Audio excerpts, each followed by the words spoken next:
នៅពេលដែលយើងហាត់យូហ្គាទាំង8ជំហានហ្នឹងពីជំហាន1ទៅជំហាន1ទៅជំហាន1ហ្នឹងរហូតដល់ជំហានទី8ហ្នឹងគឺមានន័យថាយើងផ្សារភ្ជាប់ខ្លួនរបស់យើងទៅពិភពដើមរបស់យើងវិញពិភពដើមរបស់យើងជានរណាចក្រានទី1ពេលបើកធ្វើឲ្យយើងមានអារម្មណ៍ថាមានស្ថិរភាព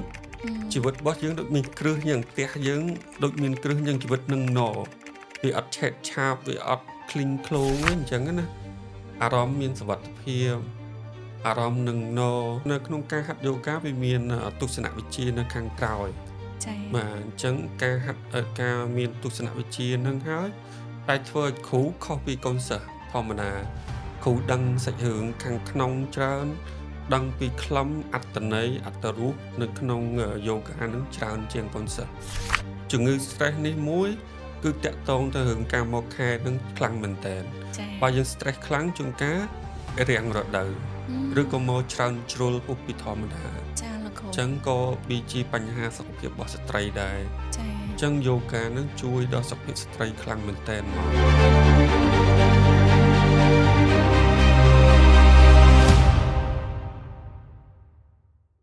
សូមជម្រាបសួរនិងសូមស្វាគមន៍មកកាន់ podcast យូហ្គានិងសន្តិភាពនៃចិត្តសម្រាប់ជួបជាមួយនឹងនាងខ្ញុំវណ្ណាគឺជាអ្នកសម្របសម្រួលកម្មវិធីហើយសម្រាប់ podcast យើងបង្កើតឡើងមកដែលមានការរៀបចំពី Yoga with Training Studio ហើយយើងបង្កើតឡើងដើម្បីចែកម្លែកនៅចំណេះដឹងតាក់ទងជាមួយនឹងសុខភាពផ្លូវចិត្តក៏ដូចជាសុខភាពផ្លូវកាយហើយសម្រាប់ថ្ងៃនេះគឺខ្ញុំមានអារម្មណ៍រំភើបហើយមានកិត្តិយសមែនទែនដែលមានលោកគ្រូបានចូលរួមជាមួយនឹង podcast របស់យើងហើយលោកគ្រូគឺជា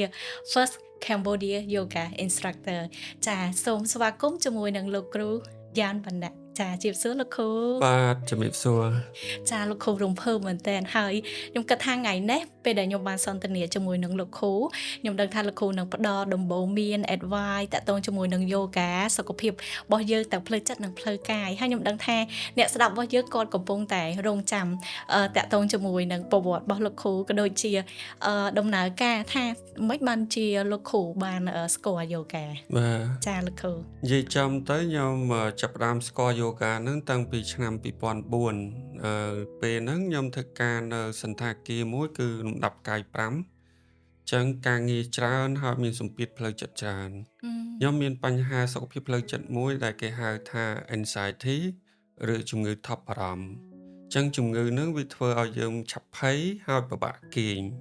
អញ្ចឹងហើយខ្ញុំបានទៅជួបខាងគ្រូពេទ្យចិត្តសាស្ត្រណាដើម្បីរកដំណោះស្រាយថាយើងធ្វើម៉េចដើម្បីយើងដោះស្រាយនៅបញ្ហាហ្នឹងបានអញ្ចឹងទៅខាងគ្រូពេទ្យចិត្តសាស្ត្រហ្នឹងគាត់ថាមានតែហាត់សមាធិហាត់យូហ្គាហាត់ប្រាណឬហែលទឹកអីអញ្ចឹងណាដែលជួយឲ្យចិត្តរបស់យើងស្ងប់ហើយយើងគេងបានលក់ស្រួលអីអញ្ចឹងទៅអញ្ចឹងខ្ញុំក៏ចាប់ផ្ដើមអឺចាប់អារម្មណ៍ពាក្យថាយូហ្គាព្រោះពាក្យនោះវាថ្មីសម្រាប់ខ្ញុំចាលោកគ្រូហើយខ្ញុំគិតថាពេលនោះក៏ថ្មីសម្រាប់ប្រជាជនខ្មែររបស់យើងដែរឮតែពាក្យយូហ្គាហ្នឹងយើងអត់ដឹងថាអីទេអញ្ចឹងណាហើយខ្ញុំក៏សួរ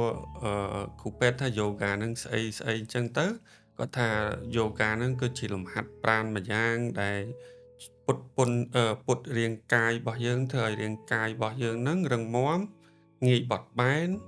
ហើយជួយកាត់បន្ថយនៅអារម្មណ៍តានតឹងតែយើងហៅថា stress កាត់បន្ថយអារម្មណ៍នៃជំងឺថប់បារម្ភឬក៏អារម្មណ៍ភ័យខ្លាចហ្នឹងហើយឲ្យយើងគេងលក់បានស្រួលអញ្ចឹងទៅខ្ញុំមានពាក្យនឹងនៅក្នុងចិត្តណាអញ្ចឹងខ្ញុំក៏មកធ្វើការធម្មតាទេតែនៅក្នុងសន្តាគារហ្នឹងគេមានថ្នាក់យូហ្គា3ថ្នាក់ក្នុងមួយសប្តាហ៍សម្រាប់ភ្ញៀវដែលស្នាក់នៅក្នុងសន្តាគារហ្នឹងអញ្ចឹងណាអញ្ចឹងខ្ញុំក៏ចាប់ផ្ដើមភ្ញាក់ភើតថាអូពាក្យថាយូហ្គាលំហាត់យូហ្គាហ្នឹងតាមពិតនៅក្នុងសន្តាគារហ្នឹងមានដែរតាអញ្ចឹងទៅខ្ញុំក៏ស្វះស្វែងទៅរកជួបគ្រូយូហ្គាហ្នឹងដើម្បីឲ្យដឹងច្បាស់ថាយូហ្គាហ្នឹងជាស្អីគេអញ្ចឹងណាហើយវាអាចពិតជាជួយទៅដល់បញ្ហាដែលខ្ញុំមានពិតមែនអត់អីអញ្ចឹងណាហើយបានជួបគាត់អញ្ចឹងទៅគាត់ថាយូហ្គាហ្នឹងគឺជួយបានទី1ដោយសារយូហ្គាហ្នឹងមានលំហាត់ប្រាណនៅក្នុងហ្នឹងទី2គឺយូហ្គាមានលំហាត់ដង្ហើមទី3មានការសម្រាកពេញបរិបូរណ៍ទី4មានសមាធិអ ដែលជាឧបករណ៍មួយជាវិធីសាស្ត្រមួយដែលជួយទៅដល់ការបន្ធូរអារម្មណ៍បំ ចា បត្តិភាពតានតឹងហើយកាត់បន្ថយភាពភ័យខ្លាចដែលយើងហៅថាថប់បារម្ភហើយនឹងធ្វើឲ្យយើងគេងលក់ស្រួលអញ្ចឹងទៅកាលហ្នឹងគ្រូហ្នឹងគាត់ជាជនជាតិអាមេរិកប៉ុន្តែដើមកំណើតវៀតណាមប៉ុន្តែនៅក្នុងការថ្នាក់ហាត់ហ្នឹងមានគ្រូម្នាក់ទៀតដែលជាគ្រូដើមរបស់ខ្ញុំគ្រូដំបូងគេបង្អស់របស់ខ្ញុំដែលគាត់ឈ្មោះថា Isabel Skabuskis ចឹងគាត់ទៅរៀនថ្ងៃផ្សេងទេខ្ញុំអត់បានជួបគាត់ទេប៉ុន្តែអ្នកដែលស្គាល់គាត់ហ្នឹងគ្រូដែលជាជនជាតិវៀតណាមហ្នឹងដើមកំណើតវៀតណាមជនជាតិអាមេរិកហ្នឹងគាត់ប្រាប់ថាអ្នកគ្រូហ្នឹងគាត់មានស្ទូឌីយោមួយនៅក្រោយវត្តស្វាយបពែចឹងណា អូ ចឹ ចា ងយើងអាចទៅហាត់នៅនឹងបានពីព្រោះនៅពេលដែលខ្ញុំធ្វើការនៅក្នុងសន្តាគារហ្នឹងយើងមិនអាចចូលទៅហាត់យូហ្គាជាមួយភ្ញៀវបានទេ ចា គេមាន policy របស់គេចឹងហើយខ្ញុំក៏ចាប់ផ្ដើមគិតថាស្វែងរកសាលាស្វែងរកឈ្មោះ Isabel ហ្នឹងដើម្បីហាត់យូហ្គាអញ្ចឹងណាចឹងទៅខ្ញុំក៏បានស្វែងរកមិត្តភ័ក្តិខ្ញុំហ្នឹងនិង Isabel ហ្នឹងគាត់ស្គាល់គ្នាទៅវិញទៅមកចឹងទៅមិត្តភ័ក្តិខ្ញុំហ្នឹងគាត់ឈ្មោះតាំងហួរគាត់បានណែនាំខ្ញុំឲ្យស្គាល់ Isabel ហ្នឹង ចា ហើយខ្ញុំក៏មកហាត់យូហ្គាមួយគាត់ពេលហាត់ថ្ងៃដំបូងខ្ញុំមានអារម្មណ៍ថាអូខ្ញុំដូចជាមនុស្សមួយដែលអត់បានគេងដូចអត់បានមុជទឹកគ្រប់ឆ្នាំអញ្ចឹង អូ ដូចថាខ្លួនយើងអារម្មណ៍យើងវាអត់ស្រឡះណា ចាលោកគ្រូ ហ្នឹងហើយពេលហាត់យូហ្គាដំបូងដូចយើងបានមុជទឹកអញ្ចឹងដូចយើងបានគេងឆ្អែតអញ្ចឹងមានអារម្មណ៍ថាស្រឡះហើយស្រាលខ្លួនហ្មងណាចឹ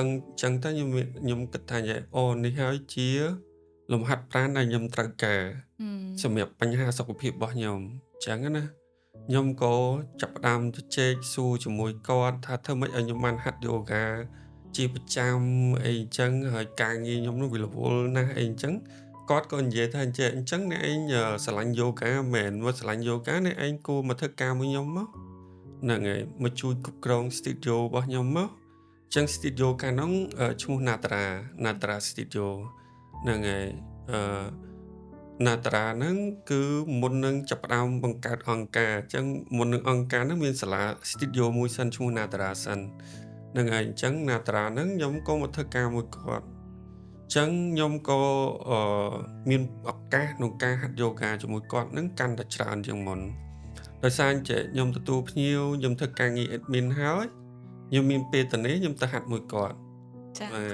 ពេលព្រឹកមួយថ្នាក់ពេលថ្ងៃមួយថ្នាក់ពេលល្ងាចមួយថ្នាក់យប់ឡើងដេកលក់ស្រួលតាំងពីក្បាលប្រឡប់រហូតដល់ភ្លឺអញ្ចឹងហើយមានអារម្មណ៍ថាអូយខ្លួនឯងដូចមានសំណាងក្នុងការរកវិធីសាស្ត្រឃើញក្នុងការជួយខ្លួនឯងមើលអត់មានយូហ្គាទេអត់ដឹងថាខ្លួនឯងធ្លាក់ទៅដល់បានណាអញ្ចឹងណាហ្នឹងហើយអញ្ចឹងនេះជាហេតុផលមួយជាកត្តាមួយដែលធ្វើឲ្យខ្ញុំក្លាយជាគ្រូយូហ្គាដំបូងគេបង្អស់នៅស្រុកខ្មែរអញ្ចឹងណាអញ្ចឹងមានន័យថាគ្រូដំបូងគេបង្អស់ជាជនជាតិខ្មែរតែមិនមែនជាជនជាតិបរទេសព្រោះជនជាតិបរទេសគ្រូរបស់ខ្ញុំទេដែលគាត់នាំយូហ្គាមកស្រុកខ្មែរ ចាលោកគ្រូ ហើយខ្ញុំក្លាយទៅជាកូនសិស្សគាត់ទី1បាទទី1ដែលនាំដែលបានបន្តបដាក្លាយជាគ្រូយូហ្គាដំបូងគេបង្អស់ហ្នឹងបាទ ចាលោកគ្រូអញ្ចឹងនៅពេលដែលលោកគ្រូហាត់ជាកូនសិស្សហើយបន្ទាប់មកយើងក្លាយជាលោកគ្រូយូហ្គាទី1តើលោកគ្រូគិតថាពេលកំឡុងពេលដែលយើងហាត់យើងមានឧបសគ្គឬក៏មានផលវិបាកអីទេលោកគ្រូ និយាយចំទៅខ្ញុំហាត់មួយគ្រូរបស់ខ្ញុំហ្នឹងឈ្មោះ Isabel Skabuskis ហ្នឹងចំនួន4ឆ្នាំប៉ុន្តែ4ឆ្នាំហ្នឹងគាត់អត់អាចឲ្យសញ្ញាបត្រយើងបានទេដោយសារស្រុកខ្មែរគេអត់មានការទទួលស្គាល់សញ្ញាបត្រនៅឡើយអញ្ចឹងទៅគាត់បញ្ជូនខ្ញុំឲ្យទៅរៀនជាមួយគ្រូរបស់គាត់ទៀតនៅអូស្ត្រាលី ចា នៅឆ្នាំ2007អញ្ចឹង2007ខ្ញុំហាត់2004ដល់2007បានខ្ញុំរៀនធ្វើគ្រូអញ្ចឹងមានន័យថាខ្ញុំរៀនជាកូនសិស្សយូរដែរមើលដូចជា4ឆ្នាំណា ចាកូន 4 សិ ឆ្នាំ ស្សពី2004ដល់2007 3ឆ្នាំ 3ឆ្នាំ ចាលោកគ្រូជាកូនសិស្ស ហ្នឹងជាកូនសិស្សហាត់3ឆ្នាំសិនហាត់3ឆ្នាំហ្នឹងហាត់ញឹកញាប់មែនតើ រាល់ថ្ងៃតែ រាល់ ម្ដង ថ្ងៃហើយមួយថ្ងៃសិតតែ3ម៉ោងអញ្ចឹងណា អូចាលោក ហ្នឹង គ្រូ ដោយសារយើងចង់ឆាប់ជាចឹង អូ ចង់បានសះស្បើយពីជំងឺដែលយើងមានเนาะអញ្ចឹងយើងខំប្រឹងហាត់ហើយណាហ ហើយនិយាយឲ្យចំទៅការហាត់យូហ្គាខ្ញុំមានឧបសគ្គច្រើនដោយសារខ្ញុំទីមួយរាងកាយជាមនុស្សប្រុសហើយសាច់ដុំខ្ញុំតឹងខ្លាំងហ្មងរឹងហ្មងមិនមែនមនុស្សដែលមានសាច់ដុំដែលធូរឬក៏ទន់ទេមនុស្សដែលសាច់ដុំរឹងហើយរឹងខ្លាំងពេលហាត់ម្ដងជួនកាលពុតខ្លាំងពេកលោះហៀទៅភ្នែកតែយើងមិនមែនយំទេវាឈឺផងវាលាយអារម្មណ៍ស្រួលផង ចា វាលាយឡំនឹងអារម្មណ៍ដែលយើង release នៅអាភាពភ័យខ្លាចរបស់យើងផងអីចឹងណាអញ្ចឹងគ្រូគាត់ថាអូខេចេះយើងបន្តទៅមុខហ្នឹងនឹងវាជាដំណើរការនៃការព្យាបាលអញ្ចឹងការព្យាបាលដូចយើងវះបោសអញ្ចឹងមុននឹងបោសនឹងជាយើងត្រូវទ្រាំក្នុងការឈឺក្នុងការវះកាត់ដើម្បីយកអាសាច់តបៅសាច់ស្អុយនឹងចេញទៅដើម្បីពេលក្រោយវាជាសះស្បើយហើយវាផ្ដល់នូវសុខភាពល្អអញ្ចឹងការហាត់យូហ្គាដំបូងរបស់ខ្ញុំគឺអញ្ចឹង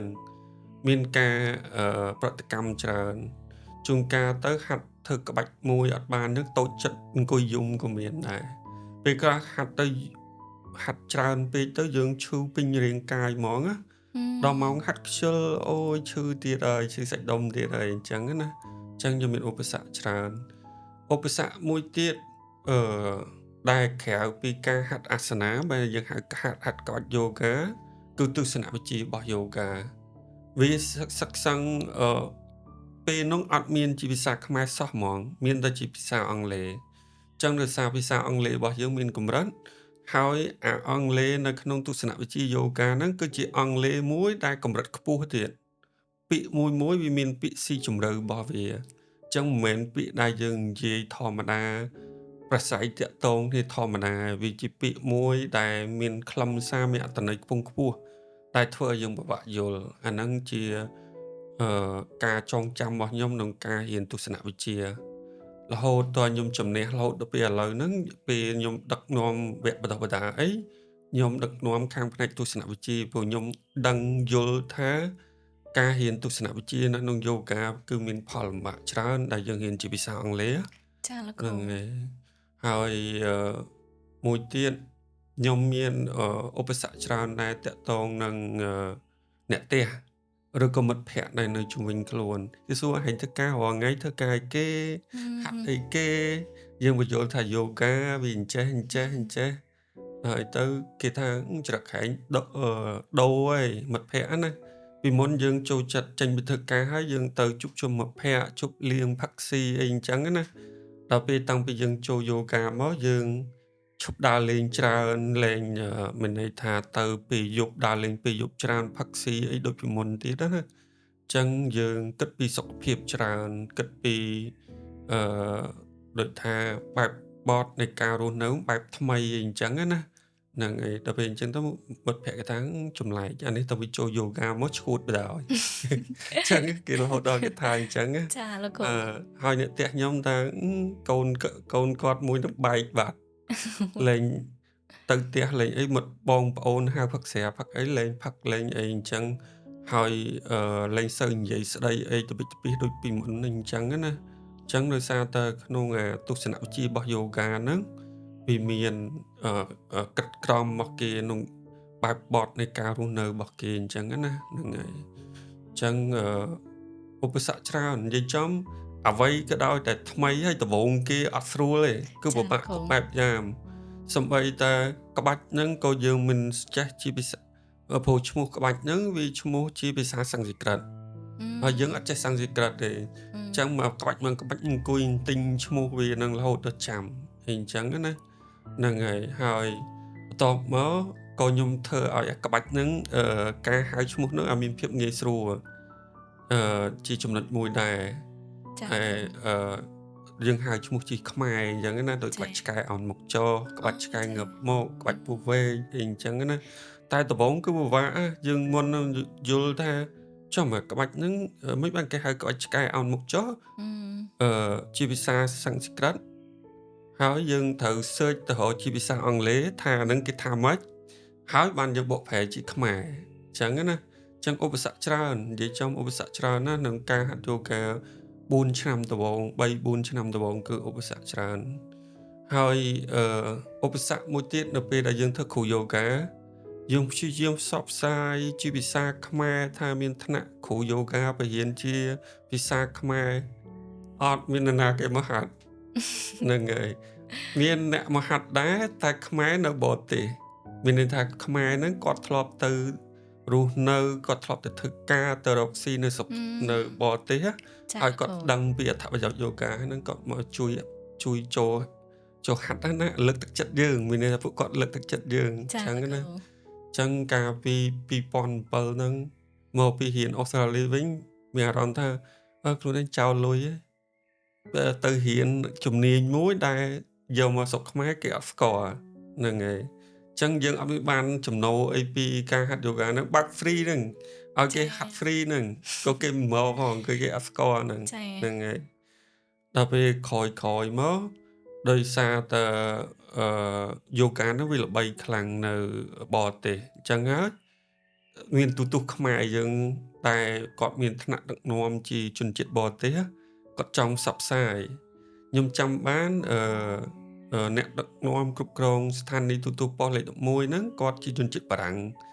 ហើយគាត់មកសម្ភាសខ្ញុំលើកទី1តាក់ទងនឹងយូហ្គាអញ្ចឹងណាហ្នឹងហើយដល់ពេលនិយាយចេញទៅគេថាខកតែរឿងសុខភាពផ្លូវចិត្តសោះស៊ីសងលើយើងតាំងចិត្តទេតែយើងតាំងចិត្តខ្លាំងគឺខ្លាំងហើយតាំងចិត្តខ្សោយគឺខ្សោយហើយមិនបាច់ទៅរកអីវិធីសាស្ត្រព្យាបាលអីទេកាលនោះប្រជាជនយើងអត់ឲ្យតម្លៃទៅលើសុខភាពផ្លូវចិត្តទេអញ្ចឹងណាហ្នឹងហើយអញ្ចឹងខ្ញុំឧបសគ្គច្រើនណាឧបសគ្គច្រើនមែនតើហ្មង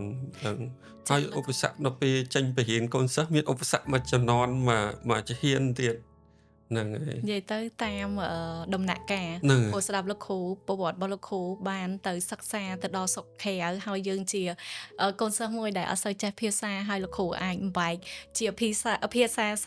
សំស្ក្រឹតហើយមកជាភាសាខ្មែរយើងបកប្រែអញ្ចឹងខ្ញុំគាត់ថាលោកគ្រូប្រកែមែនតើខ្ញុំមានមោទនភាពដែលបានអង្គុយនិយាយជាមួយនឹងលោកគ្រូហើយលោកគ្រូបានចែកម្លែកហើយព្រោះយូហ្គាគឺមានសារៈសំខាន់មែនតើលោកគ្រូបើតាម mindset របស់ខ្ញុំព្រោះខ្ញុំជាកូនសិស្សខ្ញុំពេលដែលចូលទៅគឺយើងមានបញ្ហាតាក់ទងមួយរាងកាយរបស់យើងចង់ផ្នត់កំណត់ដំបូងពេលចូលហាត់ហ្នឹងគឺយើងគ្រាន់តែគិតថាចង់បានរាងកាយស្អាតទេចាដល់ពេលចូលទៅដំបូងយើងកាន់តែមានអារម្មណ៍ថាវា deep ទៅហើយវាជួយទាំងបានផ្លូវចិត្តទាំងបានផ្លូវកាយរបស់យើងហើយដោយលោកគ្រូថានៅស្រុកខ្មែរយើងគេអត់ឲ្យតម្លៃទេតាក់ទងជាមួយនឹងអ្នកដែលមានបញ្ហាគាត់ថាលឺធ្លាក់ទឹកចិត្តចាជំងឺធ្លាក់ទឹកចិត្តមិនបានធ្លាក់ទឹកចិត្តអញ្ចឹងខ្ញុំគាត់ថាលោកគ្រូបានមកផ្សព្វផ្សាយលោកគ្រូបានហ៊ានខ្ញុំគាត់ថាពិតជាមានចំណេះជំនាញមួយដែលចែកម្លែកទៅដល់ប្រជាជនខ្មែរយើងឥឡូវនេះលោកគ្រូគាត់ថាយូហ្គានៅស្រុកខ្មែររបស់យើងឥឡូវមានការរីកចម្រើនខ្លះទេលោកគ្រូឥឡូវបើយើងប្រៀបធៀបទៅនឹងឆ្នាំ2007ណា2007 2026ពីប្រហែលឆ្នាំហើយវាចូល10ឆ្នាំណាចាដូចជា9ឆ្នាំចា11ឆ្នាំ11ឆ្នាំហ្នឹងហើយបែរ10ឆ្នាំ11ឆ្នាំហ្នឹងគឺមានការប្រែប្រួលឥឡូវហ្នឹងប្រជាជនខ្មែរយើងពីមុនគាត់គិតឲ្យតម្លៃទៅលើទៅសុខភាពផ្លូវកាយឯងអញ្ចឹងគាត់ឈឺអីគាត់ទៅសុខភាពផ្លូវកាយទៅគ្រូពេទ្យខាងសុខភាពផ្លូវកាយអញ្ចឹងណាផ្លូវកាត់អញ្ចឹងគាត់អត់បានឲ្យតម្លៃលើសុខភាពផ្លូវចិត្តទេចឹងកាលណាតែយើងនិយាយពីបញ្ហាសុខភាពផ្លូវចិត្តគាត់ថាមនុស្សនឹងទន់ជ្រាយអត់ចេះពង្រឹងអារម្មណ៍អត់ចេះពង្រឹងការគិតខ្លួនឯងអីអញ្ចឹងណាតាមពិតអត់ទេសុខភាពផ្លូវកាយនិងសុខភាពផ្លូវចិត្តគឺជាសុខភាពពីរដែលជាហត្ថពលឲ្យគ្នាទៅវិញទៅមក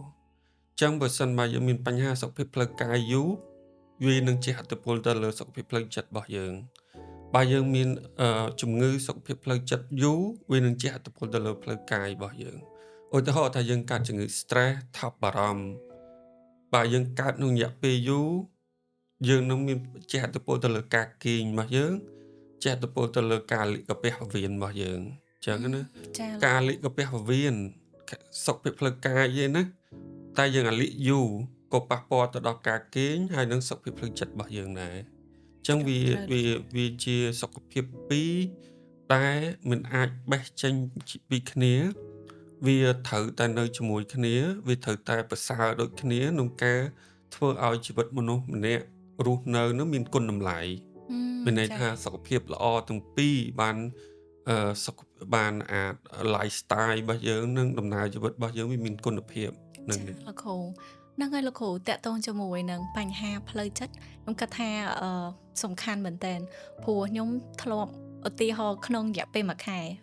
របស់មនុស្សស្រីយើងខ្ញុំមិនដឹងថាមនុស្សផងមានអត់ទេតែមនុស្សស្រីរបស់យើងរយៈពេល1ខែមុនពេលដែលយើង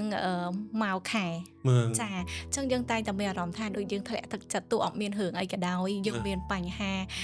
តិចតួចក៏យើងមានអារម្មណ៍ថា sensitive ដែរ នឹង អញ្ចឹងលោកគ្រូគិតថាតើយូហ្គាអាចជួយដោះស្រាយទៅលើបញ្ហាអ្នកដែលគាត់ឧទាហរណ៍គាត់អាសាមួយខែដូចយើងមកខែអញ្ចឹងយើងមានព្រឹត្តិកម្មនឹងម្ដងតើយូហ្គាអាចជួយបានទេលោកគ្រូ បាទយូហ្គាវាជួយបាននិយាយចំទៅទី1វាជួយលើកផ្នែកផ្លូវអារម្មណ៍របស់យើងគេហៅថា mood ទៅណា ចា mood swing មានន័យថាអារម្មណ៍នឹងឡើងចុះលឿនពេលមុនមកខែអញ្ចឹងពេលហាត់យូហ្គាយើងសម្រួលទៅដល់រាងកាយរបស់យើង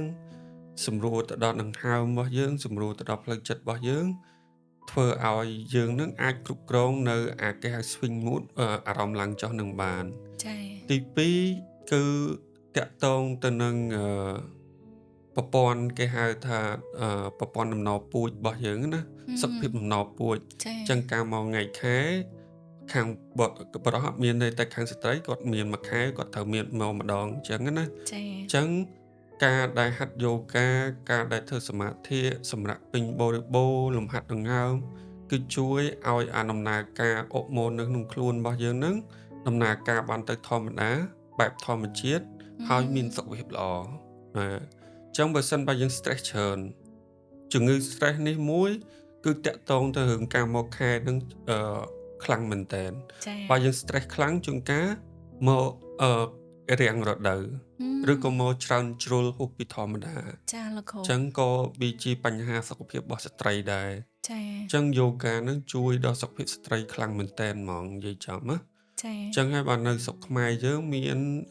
ការចាប់អារម្មណ៍កូនសិស្សស្រីច្រើនជាងកូនសិស្សប្រុសបាទគាត់ចាប់អារម្មណ៍ពេលគាត់មកហាត់យូហ្គាហើយគាត់បានទទួលអត្ថប្រយោជន៍នឹងច្រើនជាងអឺកូនសិស្សប្រុសអញ្ចឹងទៅគាត់មានចំណាប់អារម្មណ៍នឹងមានកម្រិតខុសគ្នា ចា បាទការតាក់ទាញហ្នឹងបាទ ចាលោកគ្រូព្រោះដោយសារតែវាទៅតែកាត់ឡើងថ្មីចំពោះខ្ញុំដូចគ្នាដូចថាយើងដូចមានអារម្មណ៍ anxiety របៀបយើងមានអារម្មណ៍ថាដូចធ្វើអត់ធ្វើអីផងមានអារម្មណ៍ថា sad សុកយំព្រោះវាកើតឡើងហ្មងខ្ញុំអត់ដឹងថាតើយើងត្រូវខ្ញុំក៏ហាត់យូហ្គាដែរប៉ុន្តែនៅតែមានបញ្ហានឹងកើតឡើងប៉ុន្តែយូហ្គាក៏ជាមួយផ្នែកក្នុងការជួយដែរហើយពេលដែលខ្ញុំមានបញ្ហានឹងកើតឡើងម្ដងខ្ញុំតែងតែសមាធិហើយពេលដែលសមាធិខ្ញុំតែងតែបើក YouTube មើលនៅក្នុង YouTube ទៅតាមរបៀបដែលគេណែនាំកាយយើងឲ្យយើងធ្វើ meditation រយៈពេល5នាទីហើយចុះចំពោះលោកគ្រូអាចមានវិធីអីសម្រាប់ណែនាំទៅដល់អ្នកដែលគាត់ចង់ធ្វើលំហាត់ដង្ហើម និយាយចំទៅលំហាត់ដង្ហើមជាបច្ចេកទេសមួយនៅក្នុងយូហ្គាសំខាន់ដែរនៅក្នុងទស្សនវិជ្ជាយូហ្គាហ្នឹងវាមាន8ជំហានសំខាន់ណាណាអញ្ចឹងទី1គេយើងហៅថាយ៉ាម៉ាហ្នឹងមានន័យថាសិល5ដែលយើងអនុវត្តទៅលើជីវិតដែលនៅជុំវិញខ្លួនរបស់យើងមានដូចជាហាមបៀតបៀនជីវិតអ្នកដទៃហាមផហាមកុហកហាមលួចហាមប្រព្រឹត្តខុសក្នុងកាមចឹងវាមាន5ស្តៀងនឹងពុទ្ធសាសនាដែរ ចា ប៉ុន្តែវាខុសត្រង់កន្លែងថាអត់មានតមសារាពីព្រោះដោយសារតែទស្សនវិជ្ជាយូហ្គាហ្នឹងវាកើតមុននឹងអក្សរានឹងកើតឡើងទៀតអញ្ចឹងណា អូចា ហ្នឹងហើយអញ្ចឹងវាមានរយៈពេលយូរណាស់មកហើយអញ្ចឹងទី2គឺយើងសិក្សាអំពីគេហៅថានិយាមាហ្នឹងមានន័យថាការសិល5ឬក៏វិន័យ5ដែលយើងមើលថែខ្លួនឯង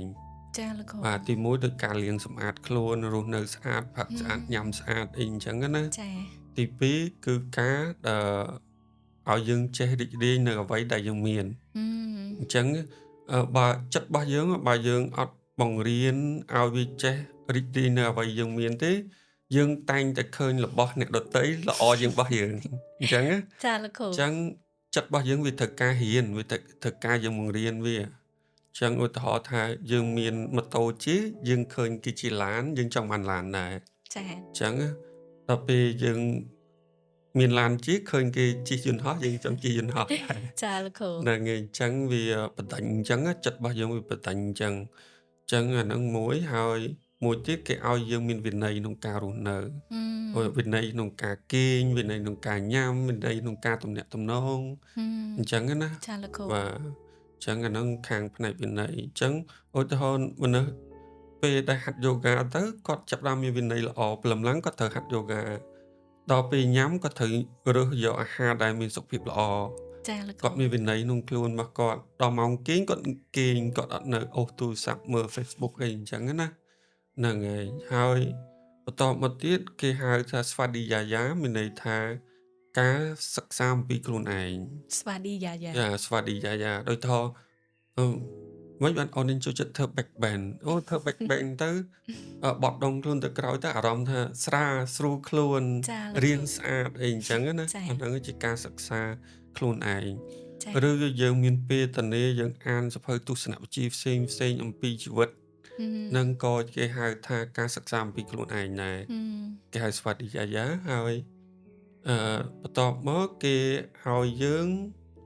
នៅក្នុងប្រព័ន្ធជំនឿយូហ្គាវាខុសពីព្រះពុទ្ធសាសនានៅក្នុងប្រព័ន្ធជំនឿយូហ្គាគឺមានអតិទេពបង្កើតលោកអញ្ចឹងអាចចំណុចចុងក្រោយហ្នឹងគេឲ្យយើងអឺគោរពនៅធម្មពលដែលខ្ពស់ជាងយើងឧទាហរណ៍ធម្មពលរបស់ចក្រវាឡវាធំជាងយើងចាបាទធម្មពលរបស់ព្រះអាទិត្យវាខ្លាំងជាងយើងអចាញ្ចឹងគេឲ្យយើងសម្របខ្លួនទៅតាមធម្មពលដែលខ្ពស់ជាងយើងឧទាហរណ៍យើងទៅប្រឆាំងមួយផែនដីក្តៅយើងអត់លាកពាក់កៅអៅទេយើងសណ្តល់ខ្លួនអញ្ចឹងធ្វើឲ្យយើងនឹងវាមានបញ្ហាដល់សុខភាពរបស់យើងទេទីមួយគឺអាចមហារីកស្បែកចាលោកគ្រូបើយើងអត់សម្របជាមួយធម្មពលដែលខ្ពស់ជាងយើងណាចាហ្នឹងហើយបើយើងសម្របមានន័យថាយើងមានឆាត់មានតាំងយូរមានប្រតាប់សតូអីអញ្ចឹងទៅដើម្បីការពារកម្ដៅណាចាលោកគ្រូហ្នឹងហើយដល់ពេលចូលចំណុចទី3អានេះចំណុចដែលសំខាន់ហើយប្រជាជនយើងគិតថានឹងយូហ្គាគឺអាសនាអាសនាអាសនាមានន័យថាយើងទៅហាត់ក្បាច់ហ្នឹងទៅហាត់ក្បាច់យូហ្គាហ្នឹងយើងហៅចាថាអាសនាអូចាលោកគ្រូបាទទៅហាត់អាសនាហ្នឹងគឺដើម្បីឲ្យរាងកាយរបស់យើងមាំមួនហ៊ឹបាទមពុតដៃពុតជើងសម្រួលសរសៃអាហ្នឹងគេហៅថាអាសនាហើយចាលោកអញ្ចឹងរាងកាយរបស់យើងមួយថ្ងៃទៅមួយថ្ងៃពីមួយថ្នាក់ទៅមួយថ្នាក់កាន់តែរឹងមាំជាងមុនកាន់តែរឹងមាំជាងមុនអញ្ចឹងអាហ្នឹងបាទគេហៅអាសនាគឺក្បាច់យូហ្គាដល់ពេលទី4គឺយើងចូលប្រាណាយាមាឬយើងហៅថាលំហាត់ដង្ហើមហ៊ឹមហ្នឹងហើយអានេះចាប់ផ្ដើមធ្វើការទៅលើកាយផងធ្វើការទៅលើផ្លូវចិត្តរបស់យើងផង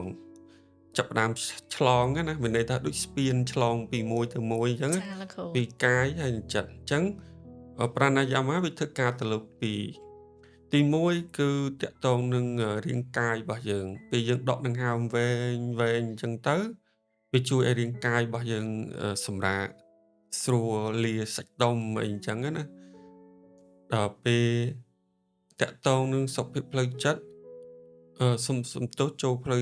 កាយមួយទៀតគឺវាសម្រួលដល់ប្រព័ន្ធប្រសាទរបស់យើងហើយប្រព័ន្ធខួរក្បាលរបស់យើងលំហាត់ដង្ហើមហ្នឹងណានៅក្នុងយូហ្គាប្រាណាយាមាសំខាន់គឺផ្ដោតទៅលើប្រព័ន្ធមួយគឺប្រព័ន្ធគេហៅប្រព័ន្ធប្រសាទ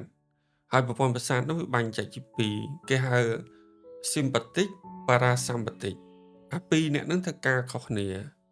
sympathetic គឺធ្វើឲ្យខ្លួនរបស់យើងសកម្មចិត្តរបស់យើងមុខមុតក្លាហានត្រៀមខ្លួននឹងការប្រយុទ្ធអញ្ចឹងហ្នឹងគេហៅ sympathetic sympathetic បាទនៅក្នុងប្រភេទមួយជាហៀងទៀតគេហៅ parasympathetic វិញ parasympathetic បាទ parasympathetic គឺប្រព័ន្ធលំហាត់ដង្ហើមធ្វើឲ្យប្រព័ន្ធប្រសាទរបស់យើងអាខាង parasympathetic ហ្នឹងដំណើរការឡើងធ្វើខួរក្បាលរបស់យើងសម្រាកដង្ហើមរបស់យើងវែងវែងហើយធ្វើឲ្យរាងកាយរបស់យើងសម្រាកត្រៀមខ្លួនសម្រាកអញ្ចឹងបើសិនបើនៅក្នុងជីវិតបច្ចុប្បន្ននេះជាជីវិតមួយតែមនុស្សយើង stress ច្រើនថប់បារម្ភច្រើនចាអញ្ចឹង ការធ្វើលំហាត់ប្រាណឬលំហាត់ដង្ហើមហ្នឹងគឺមានសារៈសំខាន់ក្នុងការផ្ដល់ឱកាសឲ្យប្រព័ន្ធប៉ារ៉ាសាំប៉ាទិករបស់យើងហ្នឹងវាដំណើរការឡើង ដែលធ្វើឲ្យខួរក្បាលរបស់យើងសម្រាកនឹងធ្វើឲ្យយើងកាត់បន្ថយ stress ជំងឺថប់បារម្ភជំងឺបាក់ទឹកចិត្តហ្នឹងហើយអញ្ចឹងសំខាន់អញ្ចឹងសំណួរដែលអូនសួរមកវាតកតងនឹងប្រាណាយាមានឹងច្រើនគឺលំហាត់ដង្ហើមនឹងច្រើនប៉ុន្តែគ្រូចង់តទៅខាងក្រោយទៀតដើម្បីឲ្យអ្នកហាត់យូហ្គាទាំងអស់គាត់យល់ថាការហាត់យូហ្គាមិនមែនតែមួយជំហានទេគឺវាមាន8ជំហានអញ្ចឹងចូលជំហានមួយទៀតគេហៅថាអឺ Pratyahara ហ្នឹងមានន័យថាបបិលឥន្ទ្រីអារម្មណ៍ទាំង5របស់យើងឲ្យនៅឆ្ងាយពីអាហាររបស់វាកុំឲ្យវាកម្រើកពេកទេណាអញ្ចឹងមនុស្សយើងទទួលយកអាហារតាមញៀនទាំង5របស់យើងមានភ្នែកមានច្រមុះមានអណ្ដាតមានត្រចៀកហើយនិងស្កាយរបស់យើង ចាលោកគ្រូ ចឹងប្រាធីយាហារ៉ាមានន័យថាឲ្យយើងបវលចូលញៀនទាំង5ហ្នឹងឲ្យចូលក្នុង ឧទាហរណ៍ថាយើងបិទភ្នែកយើងឈប់ទទួលយកអាហារតាមរយៈភ្នែកឯងអាហាររបស់ភ្នែកគឺរូបភាពបាទអាហាររបស់ច្រមុះគឺក្លិនអាហាររបស់អណ្ដាតគឺរសអាហាររបស់ត្រចៀកគឺសំឡេងអាហាររបស់កាយគឺអ្វីដែលយើងប៉ះទន់ត្រជាក់រឹងក្តៅស្រួលលំបាកអីអញ្ចឹងណាគឺនៅលើកាយរបស់យើងអញ្ចឹងប្រតិយាហារ៉ាហ្នឹងគឺដកខ្លួនឬបបិលអន្ត្រីអារម្មណ៍ទាំង5ហ្នឹងឲ្យចូលក្នុងនឹងអញ្ចឹងអាហ្នឹងចូលចំណុចទី5ទី6តកតងនឹងគេហៅដារណាហ្នឹងមានន័យថាឲ្យយើងប្រើគំនិតរបស់យើងនៅក្នុងចំណុចតែមួយ ចាលោកគ្រូ បាទឧទាហរណ៍ថាយើងបើសិនមកយើងផ្ដោតទៅលើការនិយាយយើងស្ដាប់ពីសំឡេងរបស់យើងការបញ្ចេញសំឡេងរបស់យើង action នៃសំឡេងរបស់យើងអញ្ចឹងណា ចា បើយើងកំពុងតែលាងចានហ្នឹងយើងផ្ដោតទៅលើដៃរបស់យើងនឹងដែលវិសដាក់សាប៊ូនៅលើចានហ្នឹងហើយលាងទឹកលាងអីអញ្ចឹងគេឲ្យយើងផ្ដោតទៅតែមួយ ចាលោកគ្រូ នៅក្នុងជីវិតប្រចាំថ្ងៃរបស់យើងតបមកឌីយ៉ាណាហ្នឹងគឺសមាធិនៅក្នុងយូហ្គាឌីយ៉ាណាគឺសមាធិហ្នឹងគឺមានន័យថាយើងបង្រៀនចិត្តរបស់យើងឲ្យស្ងប់ហ្នឹងហើយមានពិធីច្រើនរាប់រយនៅក្នុងការធ្វើសមាធិនៅក្នុងវិស័យយូហ្គាណាហ្នឹងហើយដូចជាយើងសម្លឹងមើលភ្លើងទៀនហើយយើងបដោតចិត្តរបស់យើងមើលទៅភ្លើងទៀនអញ្ចឹងទៅកុំគិតអីផ្សេងក្រៅពីភ្លើងទៀនអញ្ចឹងណាហើយអាចបដោតទៅលើដង្ហើមចូលដង្ហើមចេញអីអញ្ចឹងទៅហើយមួយទៀតគឺតកតងទៅនឹងការសូត្រមន្ត្រាដូចយើងនៅក្នុងយូហ្គាយើងតែងតែសូត្រអូមសានទីចា សានទីអីអញ្ចឹងណាអញ្ចឹងការសូត្រហ្នឹងក៏នាំឲ្យចិត្តរបស់យើងស្ងប់ដែរហ្នឹងហើយទី8នោះគឺតកតងនឹងគេហៅសមាធិព្រោះសមាធិបើយើងនិយាយឲ្យខ្លីការត្រាស់ដឹង អូ ការកាត់បញ្ញាខាងផ្នែកវិញ្ញាណឬការត្រាស់ដឹងអញ្ចឹងការហាត់យូហ្គាចំពោះកូនសិស្សមើលឃើញមួយជ្រុងទូចទេតែអាសនាជំហានទី3 ចាលោកគ្រូ តែមើលចំពោះគ្រូមិនមែនទេមាន8ជំហានក្នុងការហាត់យូហ្គាហើយគោលបំណងក៏អត់សូវដូចគ្នាដែរ បាទគោលបំណងគ្រូគោលបំណងកូនសិស្សមុនចាស់គោលបំណងកូនសិស្សគឺជួយដល់សុខភាពផ្លូវកាយ ចា គឺគាត់ផ្ដោតសំខាន់ផ្លូវកាយរាងស្អាតអីអញ្ចឹងណា ចាលោកគ្រូ ហ្នឹងហើយកូនសិស្សទូទៅ ចា បើកូនសិស្សនោះរៀងមានចំណេះដឹងរៀងខ្ពស់រៀងស៊ីវិល័យគាត់គិតថាហាត់យូហ្គាជួយដល់សុខភាពផ្លូវកាយសុខភាពផ្លូវចិត្ត ត្រឹមត្រូវ បាទដល់ពេលបើសិនបើយើងខ្លាចជាគ្រូយើងគិតពីសុខភាពផ្លូវកាយសុខភាពផ្លូវចិត្តនិងការអភិវឌ្ឍខាងផ្នែកវិញ្ញាណស្វែងទៅរកការត្រាស់ដឹងណាអញ្ចឹងស៊ីជម្រៅដូចពុទ្ធសាសនាអញ្ចឹងណាហ្នឹងហើយអញ្ចឹងនៅក្នុងការហាត់យូហ្គាវាមានទស្សនវិជ្ជានៅខាងក្រោយ ចា បាទអញ្ចឹងការមានទស្សនវិជ្ជាហ្នឹងហើយតែធ្វើឲ្យគ្រូខុសពីកូនសិស្សធម្មតា គ្រូដឹងសាច់រឿងខាងក្នុងច្រើនដឹងពីខ្លឹមអត្ថន័យអត្ថរសនៅក្នុងយូហ្គានឹងច្រើនជាងកូនសិស្សបាទហ្នឹងហើយ ចាលោកគ្រូស្ដាប់មកជក់ចិត្តខ្លាំងមែនតើអរ នឹង គុណលោកគ្រូដែលបានចែកម្លែកអញ្ចឹងខ្ញុំគិតថាអ្នកដែលគាត់បានមើលគឺគាត់បានដឹងស៊ីជម្រៅតាក់ទងជាមួយនឹងយូហ្គារបស់យើងមិនមែនអប់រំតែផ្លូវកាយទេមិនមែនជួយតែរាងកាយរបស់យើងទេជួយទាំងផ្លូវចិត្តហើយអ្វីដែលសំខាន់គឺមានតាមជំហានដោយលោកគ្រូនិយាយប្រាប់ថា8ជំហានអញ្ចឹងខ្ញុំហាត់យូហ្គារយៈពេល3ឆ្នាំដែរលោកគ្រូប៉ុន្តែបើសិនជាឲ្យស៊ីជម្រៅអត់ទាន់ដឹងពីការស៊ីជម្រៅទេដោយលោកគ្រូប្រាប់ថាយើងមានគោលបំណងផ្សេងគ្នាកូនសិស្សគាត់មានគោលបំណងក្នុងការមកតាក់ទងតែជាមួយនឹងលោកគ្រូថាម៉េចតាក់ទងមួយរាងកាយអាសនា អាសនា ចាលោកគ្រូចា យូហ្គា ប៉ុន្តែលោកគ្រូបានរៀបរាប់តាក់ទងជាមួយនឹង8ជំហាននេះមកខ្ញុំមានអារម្មណ៍ថាបើកភ្នែក ហ្នឹងហើយ បើកភ្នែកទី3ឲ្យដឹងកាន់តែស៊ីជម្រៅហ្មងហើយពិតជាសំខាន់មែនតើអ្វីដែលចំណុចសំខាន់មួយទៀតគឺជំហានចុងក្រោយ នឹង ជំហានត្រាស់ដឹង ហ្នឹង ដូចលោកគ្រូនិយាយចឹងខ្ញុំពិតជាចង់ដឹងឲ្យកាន់តែស៊ីជម្រៅទៅដល់ចំណុចចុងក្រោយចំណុចទី8នឹងចឹងចាលោកគ្រូ ចឹងបើយើងនិយាយពីការត្រាស់ដឹងនៅក្នុងវិស័យពុទ្ធសាសនាយើងងាយនឹងការយល់ ចា ដោយសារតែយើងអ្នកកាន់សាសនាពុទ្ធយើងដូចខ្ញុំអីនេះក៏អ្នកកាន់សាសនាពុទ្ធដែរ ចា ទោះបីខ្ញុំមានចំណេះដឹងទស្សនវិជ្ជាយូហ្គាមែនប៉ុន្តែក៏ខ្ញុំនៅទៅវត្តទៅអីធម្មតាប្រព័ន្ធជំនឿនៅក្នុងយូហ្គានិងពុទ្ធសាសនាផ្ទុយគ្នានៅក្នុងពុទ្ធសាសនាអត់មានគេហៅ God ទេអត់មានអតិទេពបង្កើតលោកទេចប់ធម្មពុទ្ធ ចា ហ្នឹងហើយតែនៅក្នុងយូហ្គាមានអតិទេពបង្កើតលោកនៅពេលដែលយើងហាត់យូហ្គាទាំង8ជំហានហ្នឹងពីជំហាន1ទៅជំហាន1ទៅជំហាន1ហ្នឹងរហូតដល់ជំហានទី8ហ្នឹងគឺមានន័យថាយើងផ្សារភ្ជាប់ខ្លួនរបស់យើងទៅពិភពដើមរបស់យើងវិញពិភពដើមរបស់យើងជាណាពិភពដើមរបស់យើងហ្នឹងជាគេហៅថាធម្មពលសកល ចា ឬយើងហៅថាធម្មពលរបស់ចក្រវាឡយើងមកពីចក្រវាឡអញ្ចឹងយើងត្រឡប់ទៅចក្រវាឡវិញយើងទៅរកនិព្វានកន្លែងដើមរបស់យើងវិញអញ្ចឹងមានន័យថាបើសិនបើយើងនិយាយស្រួលថាទៅដល់យើងដោះខ្លួនយើងចេញមានន័យថាយើងស្វែងរកព្រលឹងរបស់យើងឃើញនៅខាងក្នុងសិននៅក្នុងយូហ្គាគេជឿថាយើងមានព្រលឹងណានៅក្នុងវិស័យពុទ្ធសាសនាមើលតាមខ្ញុំដឹងគេអត់ជឿលើវិស័យព្រលឹងទេថាយើងមានព្រលឹងទេហ្នឹងហើយ ចាលោកគ្រូ នៅក្នុងយូហ្គាគេហាត់គេជឿថាយើងនឹងពេលយើងស្លាប់ទៅព្រាបបានយើងដោះខោអាវចាស់ចេញហើយយើងរត់ចូលទៅក្នុងខោអាវថ្មីរូបរាងកាយថ្មី ចា ប៉ុន្តែព្រលឹងរបស់យើងនៅតែមួយដដែលអញ្ចឹងព្រលឹងយើងនឹងមិនអាចរលាយដោយទឹកមិនអាចឆេះដោយសារខ្យល់មិនអាចរលួយដោយសារដី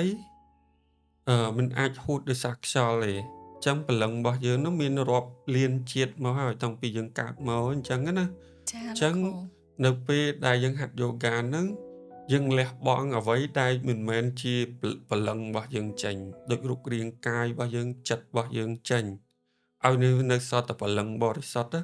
នោះពេលហ្នឹងហើយយើងអាចភ្ជាប់ខ្លួនយើងទៅធម្មពលដើមរបស់យើងបានឬយើងហៅថាធម្មពលសកលឬក៏យើងអាចនិយាយថាទៅរកអតិទេពបង្កើតលោកមានន័យថាយើងត្រឡប់ទៅកន្លែងដើមមកវិញ គេជឿថាអញ្ចឹងនៅក្នុងយូហ្គាគេជឿថា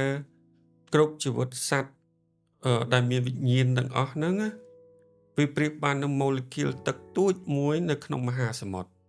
អញ្ចឹងមានន័យថាយើងជាម៉ូលេគុលទូចមួយរបស់ធម្មពលចក្រវាឡអញ្ចឹងបើសិនបើយើងចង់ទៅ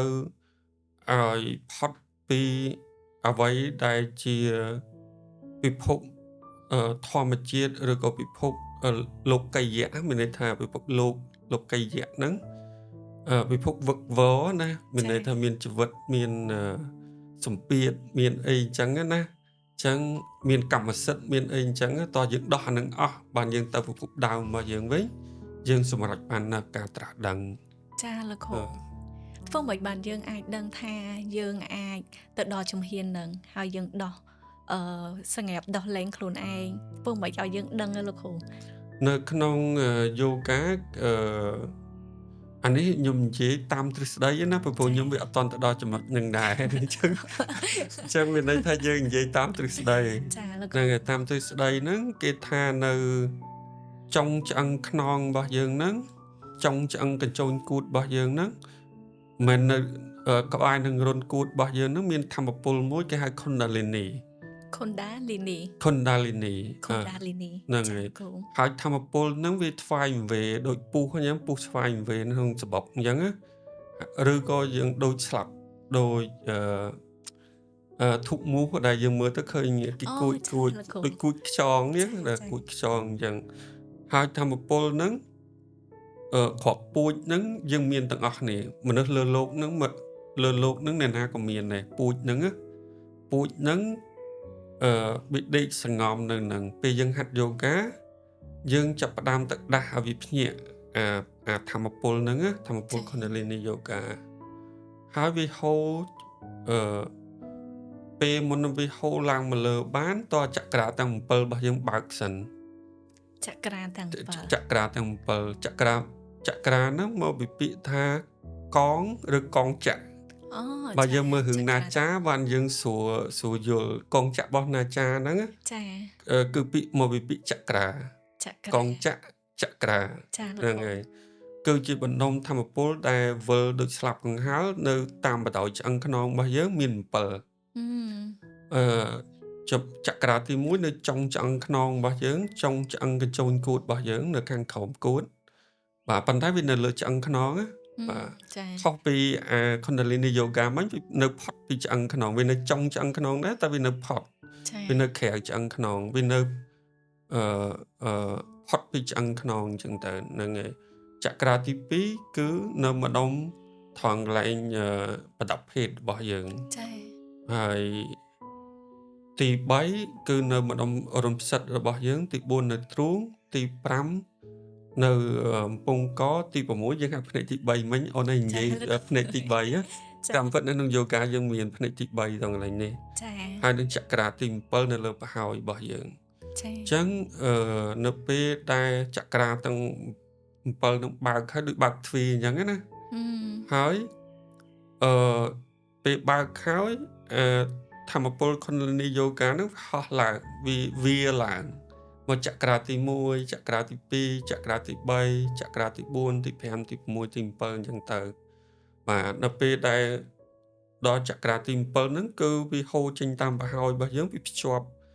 ខ្លួនយើងទៅធម្មពលសកលហ្នឹងហើយដល់ទៅធម្មពលសកលហ្នឹងមានន័យថាយើងកើតបញ្ញាដឹងថាសកលលោករបស់យើងហ្នឹងដំណើរការទៅម៉េចហើយវាវិវត្តទៅម៉េចវាចប់ទៅយ៉ាងម៉េចអីអញ្ចឹងណាធ្វើឲ្យយើងត្រាស់ដឹងមានន័យថាយើងមានបញ្ញាយើងដឹងសពគ្រប់អស់ស្អីក៏ដឹងដែរហ្នឹងហើយស្អីក៏ដឹងនៅលើលោកនឹងកើតចាស់ឈឺស្លាប់មិនវាដំណើរការមិនអីមិនអញ្ចឹងណាហ្នឹងហើយchannel ឬក៏យើងថាកំពង់ឬក៏ផ្លូវដែលវាហូរឡើងហ្នឹងតែ Kundalini Yoga ហូរឡើងហ្នឹងគេហៅ Sushumna ហ្នឹង Sushumna ហ្នឹងចាលោកគ្រូចឹងបើយើងនិយាយទៅមានន័យថាការត្រាស់ដឹងហ្នឹងនៅពេលដែលយើងបើកខ្លួនរបស់យើងហ្នឹងឲ្យធម្មពលរបស់យើងហ្នឹងឲ្យព្រលឹងធម្មពល Kundalini Yoga របស់យើងហ្នឹងឲ្យព្រលឹងរបស់យើងហ្នឹងភ្ជាប់ទៅនឹងធម្មពលសកលហើយយើងកើតបញ្ញាដឹងគ្រប់សាច់រឿងហ្នឹងហើយគេហៅថាការត្រាស់ដឹងយើងកើតបញ្ញាហ្នឹងមិនមែនបញ្ញារកស៊ីលក់ដូរអីណាបញ្ញាគឺត្រាស់ដឹងនៅអ្វីទាំងអស់នៅលើលោកហ្នឹងចាលោកគ្រូចឹងនៅពេលដែលយើងឧទាហរណ៍លោកគ្រូអាចនិយាយថាចំណុចតាំង8ជំហានតើលោកគ្រូចូលដល់ចំណុចទីម៉ែននេះនិយាយចំទៅពេលដែលយើងហាត់យូហ្គាហ្នឹងយើងបើកចក្រាទី1បើកចក្រាទី2បើកចក្រាទី3វាមានអារម្មណ៍វាខុសៗគ្នាឧទាហរណ៍ចក្រាទី1ពេលបើកធ្វើឲ្យយើងមានអារម្មណ៍ថាមានស្ថិរភាពជីវិតរបស់យើងដូចមានគ្រឹះយ៉ាងផ្ទះយើងដូចមានគ្រឹះយ៉ាងជីវិតនឹងណវាអត់ឆេតឆាបវាអត់ឃ្លីងឃ្លោងអញ្ចឹងណាអារម្មណ៍មានសុវត្ថិភាពអារម្មណ៍នឹងណអារម្មណ៍ដូចមានគេហៅមានជីវិតជីវ៉ាណារស់រានមានជីវិតណាហ្នឹងពេលចក្រាទី1បើកចាដល់ពេលចក្រាទី2បើក យើងមានគំនិតច្នៃប្រឌិតច្រើនដូចយើងធ្វើរបស់មួយអញ្ចឹងដូចគេដែរប៉ុន្តែយើងចេះច្នៃសម្បូរគំនិតច្នៃប្រឌិតហ្នឹងណានឹងបើកចក្រាទី2ហើយបាទ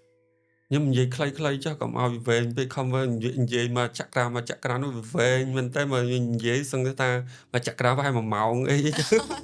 ចាលោកគ្រូ ចឹង អាចសង្ខេបខ្លី ហ្នឹង បាន ហើយ ប៉ុន្តែខ្លីតែខ្លី ខ្លឹម ចា ហ្នឹង លោក ហើយ គ្រូព្រោះខ្ញុំចង់ដឹងឲ្យស៊ីជម្រៅពីអ្វីដែល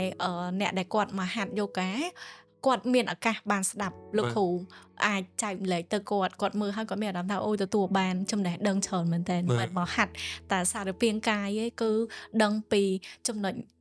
មួយនីមួយៗមកចំហៀនទៅមកចំហៀនអញ្ចឹងលោកគ្រូគឺជាសំឡេងដែលអាចនិយាយថាលោកគ្រូផ្ដល់ដំបូន្មានផ្ដល់ចំណេះដឹងបានច្រើននៅក្នុង podcast មួយនេះ ហ្នឹង ចា ហើយអូខេ ចា ចឹងចក្រាទី1ហ្នឹងនៅចុងឆ្អឹងខ្នងរបស់យើងហ្នឹងអឺអានេះតាមការអ្នកដែលហាត់យូហ្គាពីមុនមកសមាធិហ្នឹងគេថាចក្រានោះមានពណ៌ក្រហមដល់ពេលអញ្ចឹងយើងអ្នកអនុវត្តហ្នឹងពេលយើងសមាធិយើងផ្ដោតទៅលើចុងឆ្អឹងខ្នងហើយយើងសម័យឯងយើងសម័យថាមានភ្លើងពណ៌ក្រហមភ្លឺឡើងនៅចុងឆ្អឹងខ្នងរបស់យើងអញ្ចឹងណាចឹងដល់ពេលដែលយើងសមាធិហើយយើងផ្ដោតចិត្តរបស់យើងទៅពណ៌ហ្នឹងហើយវាភ្ជាប់ទៅពណ៌ហ្នឹងបានមែននោះមានន័យថាអារម្មណ៍ដែលកើតឡើងចំពោះយើងវាមានសុវត្ថិភាពមានភាពនឹងណ ដូចផ្ទះដែលមានគ្រឹះមាំអញ្ចឹងជីវិតដែលមានគ្រឹះមាំអញ្ចឹង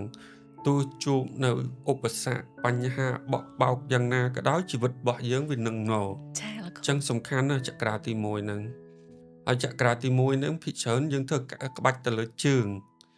បាទនិយាយឆ្ងល់មិនបានគ្រូយូហ្គាឲ្យអញប្រើជើងហ្នឹងខ្លាំងម៉េចចឹង លោកគ្រូ ជើងកាលកូនសិស្សអត់យល់ទេតែគ្រូយល់ថាអូដើម្បីពង្រឹងចក្រាទី1យើងប្រើក្បាច់ជើងច្រើនហ្នឹង នៅពេលដែលយើងប្រើក្បាច់ជើងហ្នឹងធ្វើម៉េចដើម្បីឲ្យយើងមាន balance ហើយយើងនឹងណ នឹងណ ចា ហ្នឹងហើយ ត្រូវធ្វើម៉េចចាលោកគ្រូ និយាយចំទៅវាត្រូវតែប្រឹងសាច់ដុំជើង ចា ដើម្បីប្រឹងសាច់ដុំជើងនោះតើតែយើងចាប់ផ្ដើមភ្ជាប់មានន័យថាភ្ជាប់ការគិតរបស់យើងឲ្យទៅនៅក្នុងសាច់ដុំហើយបញ្ជីសាច់ដុំនោះឲ្យប្រឹងជួនកាលយើងហាត់យូហ្គាមែនយើងអត់ប្រឹងយើងអត់បានភ្ជាប់ទេយើងអត់បានភ្ជាប់ការគិតរបស់យើងវិញ្ញាណស្មារតីរបស់យើងមកជើងទេគ្រូចេះប្រាប់ទៅធ្វើជើងទៅតែចិត្តនៅផ្សារអូស័យចេញពីនឹងទៅទិញអីនៅអូស័យអញ្ចឹងណា ចា អញ្ចឹងវាអត់ភ្ជាប់មកបានទេបើភ្ជាប់បានមានន័យថាទាំងចិត្តកាយវិញ្ញាណហ្នឹងគឺនៅលើជើងហ្នឹងហើយកាលណាយើង focus ទៅលើជើងផ្ដោតទៅលើជើងនោះការប្រើសាច់ដុំជើងរបស់យើងគឺបានប្រសើរនឹងឥឡូវយើងត្រឡប់មកចក្រារបស់យើងវិញហើយបើយើងនិយាយទៅចក្រាហ្នឹងបើសិនបើវាអត់ balance វិញមានន័យថាវាបាត់តុល្យភាពឬចក្រាហ្នឹងវាអត់បើកទេអញ្ចឹងណាវាធ្វើឲ្យយើងមានអារម្មណ៍ផ្ទុយវិញដូចមានអារម្មណ៍ថាអសុវត្ថិភាពអសន្តិសុខនៅក្នុងចិត្តរបស់យើងហ្នឹងហើយធ្វើឲ្យជីវិតរបស់យើងហ្នឹងឃ្លីងឃ្លោងវាអត់រឹងមាំណា ចា ហ្នឹងហើយជួបបញ្ហានេះបន្តិចដួលបោកទៅខាងនេះទៅជួបបញ្ហាមកពីខាងនោះដួលបោកទៅខាងនោះទៅវាដូចជីវិតយើងជាចុងស្រល់ខ្យល់បក់ទៅណាវាទៅនងអញ្ចឹង ចាលោកគ្រូ អញ្ចឹងវារេរាំអញ្ចឹងណាអញ្ចឹងមានន័យថាធ្វើឲ្យជីវិតរបស់យើងហ្នឹងវាអត់មានគុណតម្លៃទេនៅពេលដែលចក្រានឹងខ្សោយហ្នឹងហើយដល់ពេលចូលដល់ចក្រាទី2ចក្រាទី2ហ្នឹងគឺនៅត្រង់ម្ដុំបដភេទរបស់យើងមានពណ៌ទឹកក្រូចបាទហើយមានធាតុទឹកមួយចក្រាទី1មានធាតុដីខ្ញុំភ្លេច mention រឿងធាតុ ចាលោកគ្រូ ធាតុទឹកអញ្ចឹងពេលដែលចក្រានឹងបើកយើងមានអារម្មណ៍ថាយើងមានគំនិតច្នៃប្រឌិតហើយសុខភាពផ្លូវភេទយើងល្អយើងអត់មានបញ្ហាជាមួយបញ្ហាសុខភាពផ្លូវភេទទេបើយើងនិយាយទៅប្រព័ន្ធដំណរពូជសុខភាពប្រព័ន្ធដំណរពូជរបស់យើងគឺល្អ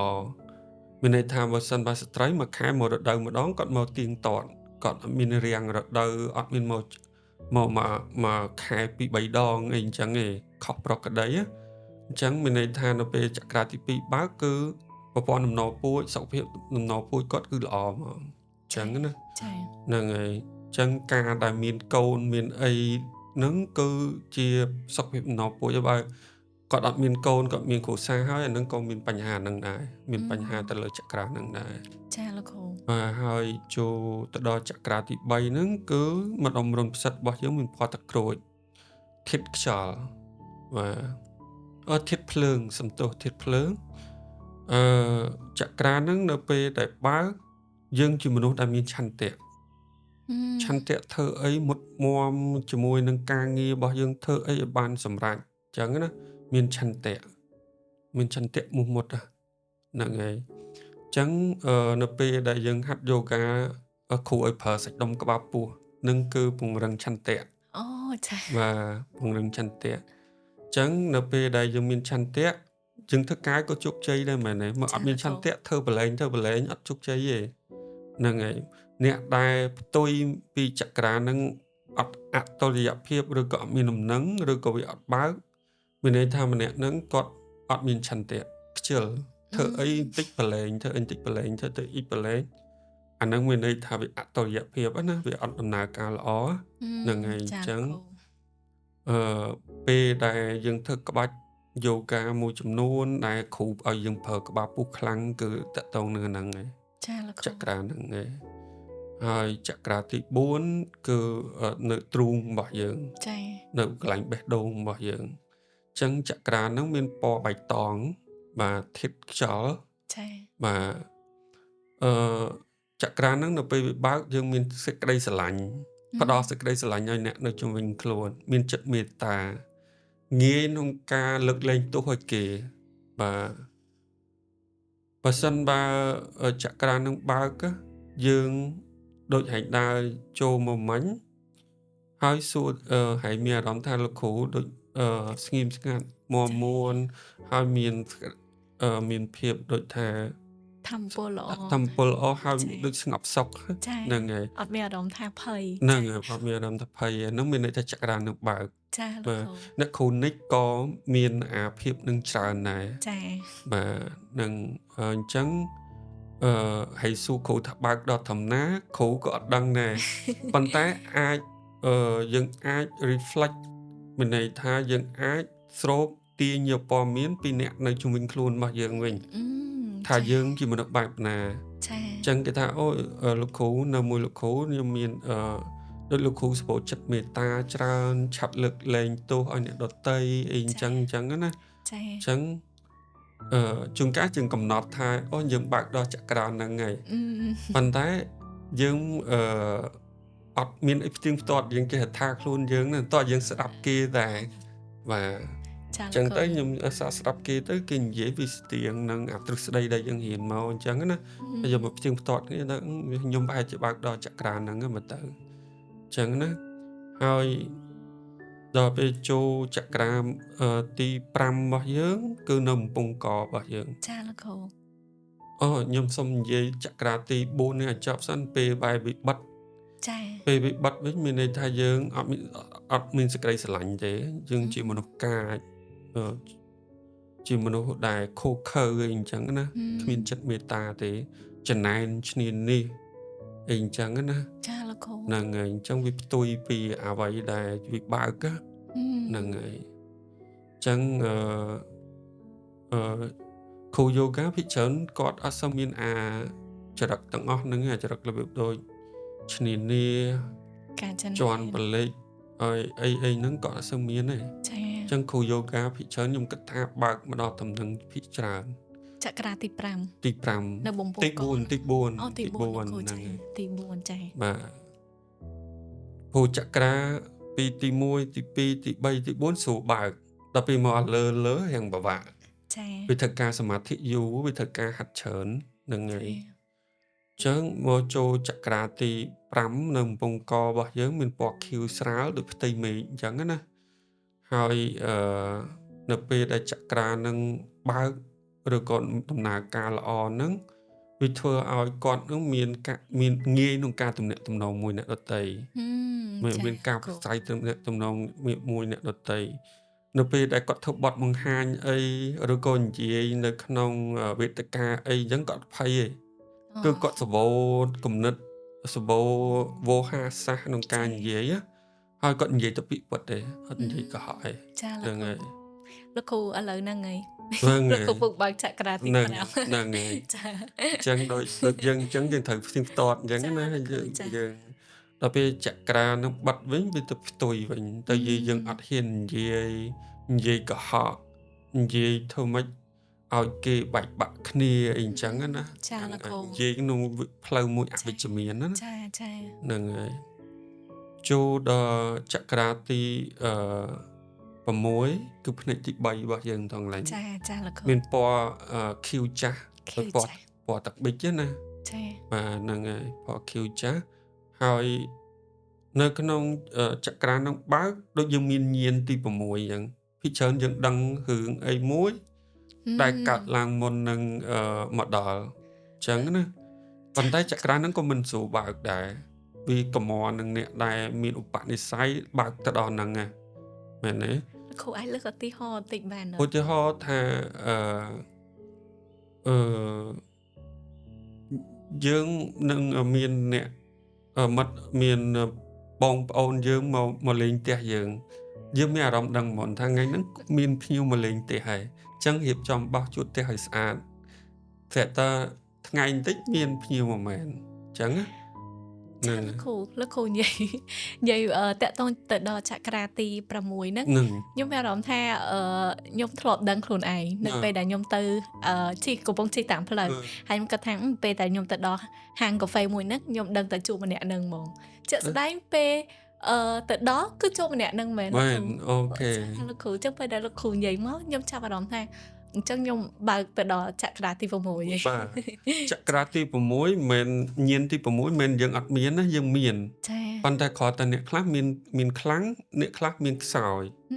ចា អញ្ចឹងមិនមានន័យថាមនុស្សគ្រប់រូបគឺមានអានឹងស្រាប់ហើយមានអាញៀនទី6នឹងស្រាប់ហើយ ចាអារម្មណ៍ គ្រាន់តែវាខ្សោយឬក៏វាខ្លាំងតែប៉ុណ្្នឹងទេ ចា អ្នកខ្លះខ្លាំងពេកខ្លះដោយពេលគិតថានឹងជួបម្នាក់នឹងមែនអាហ្នឹងមានន័យថាពេលខ្លះវាកើតឡើងវាខ្លាំងពេលខ្លះក៏វាយើងគិតអត់មានដែរអញ្ចឹងណា ចាលោកគ្រូ តែមើលសិនបើអ្នកបើកអានឹងបានមានន័យថាជាប់រហូតគាត់ដឹងរឿងហេតុការណ៍ជាប់រហូតមានរឿង Hollywood មួយនោះដូចគេថតតួប្រុសហ្នឹងគាត់ដឹងរឿងហេតុការណ៍កើតមុនណាដូចថាឡានហ្នឹងមកទៅខាងមុខនៅមានគ្រោះថ្នាក់ហើយគាត់ទៅព្យាយាមទៅខត់ឡានកុំឲ្យទៅ លោកគ្រូ តែពេលឡានគេនៅតែផឹងទៅគេនៅតែអត់ស្ដាប់គាត់ទៅគ្រោះថ្នាក់មែនអញ្ចឹងណា ចាលោកគ្រូ អញ្ចឹងមានន័យថាអ្នកមានញៀនបើកផ្នែកទី3មានញៀនពិសេស បាទ ចា បាទប៉ុន្តែនៅក្នុងយូហ្គាគេឲ្យយើងជាប់ជំពាក់នឹងអាញៀនហ្នឹងឯងយើងអាចអត់ដល់ការត្រាស់ដឹងបានទេយើងអាចទៅជាគ្រូទាយ ចា គ្រូទាយដែលខ្លាំងមិនមែនគាត់គ្រូទាយខ្លះក៏ផោដែរអត់មានញៀនទី6អីទៅដឹងរឿងអីមុនទេ ចា ប៉ុន្តែគ្រូខ្លះមានមែនគឺគាត់ដឹងសាច់រឿងយើងមុនហ្មង ចា បាទគាត់មានញៀននឹងពិសេសកើតមកគាត់មានញៀននឹងមកជាមួយហ្មង ចា បើសិនបើយើងជាប់នៅធំហ្នឹងយើងអត់បើកអាចក្រាទី7បានទេចក្រាទី7ហ្នឹងគឺគេហៅទ្វារទៅឋានសួគ៌ឬក៏ទ្វារដែលទៅការត្រាស់ដឹងស្វែងរកការត្រាស់ដឹងអញ្ចឹងចក្រាទី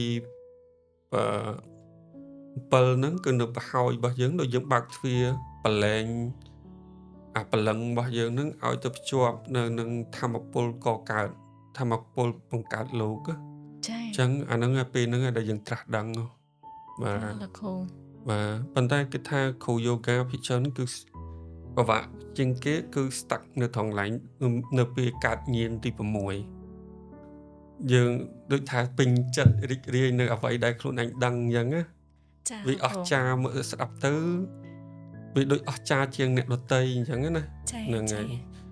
ចឹងហើយប្រយ័ត្នដែរអ្នកហាត់យូហ្គាវានៅជាប់តំណឹងយើងអត់ទៅអាទី7ដើម្បីឲ្យទៅដល់ការរួចរំដោះពីការកាត់ចាស់ឈឺស្លាប់ពីព្រោះគោលបំណងយូហ្គាចុងក្រោយគឺឲ្យផុតពីការកាត់ចាស់ឈឺស្លាប់បាទឈប់កើតឈប់ចាស់ឈប់ឈឺឈប់ស្លាប់បាទអញ្ចឹងនិព្វាន ចា បាទទៅរកនិព្វាន ចាលោកគ្រូចាអូយលោកគ្រូ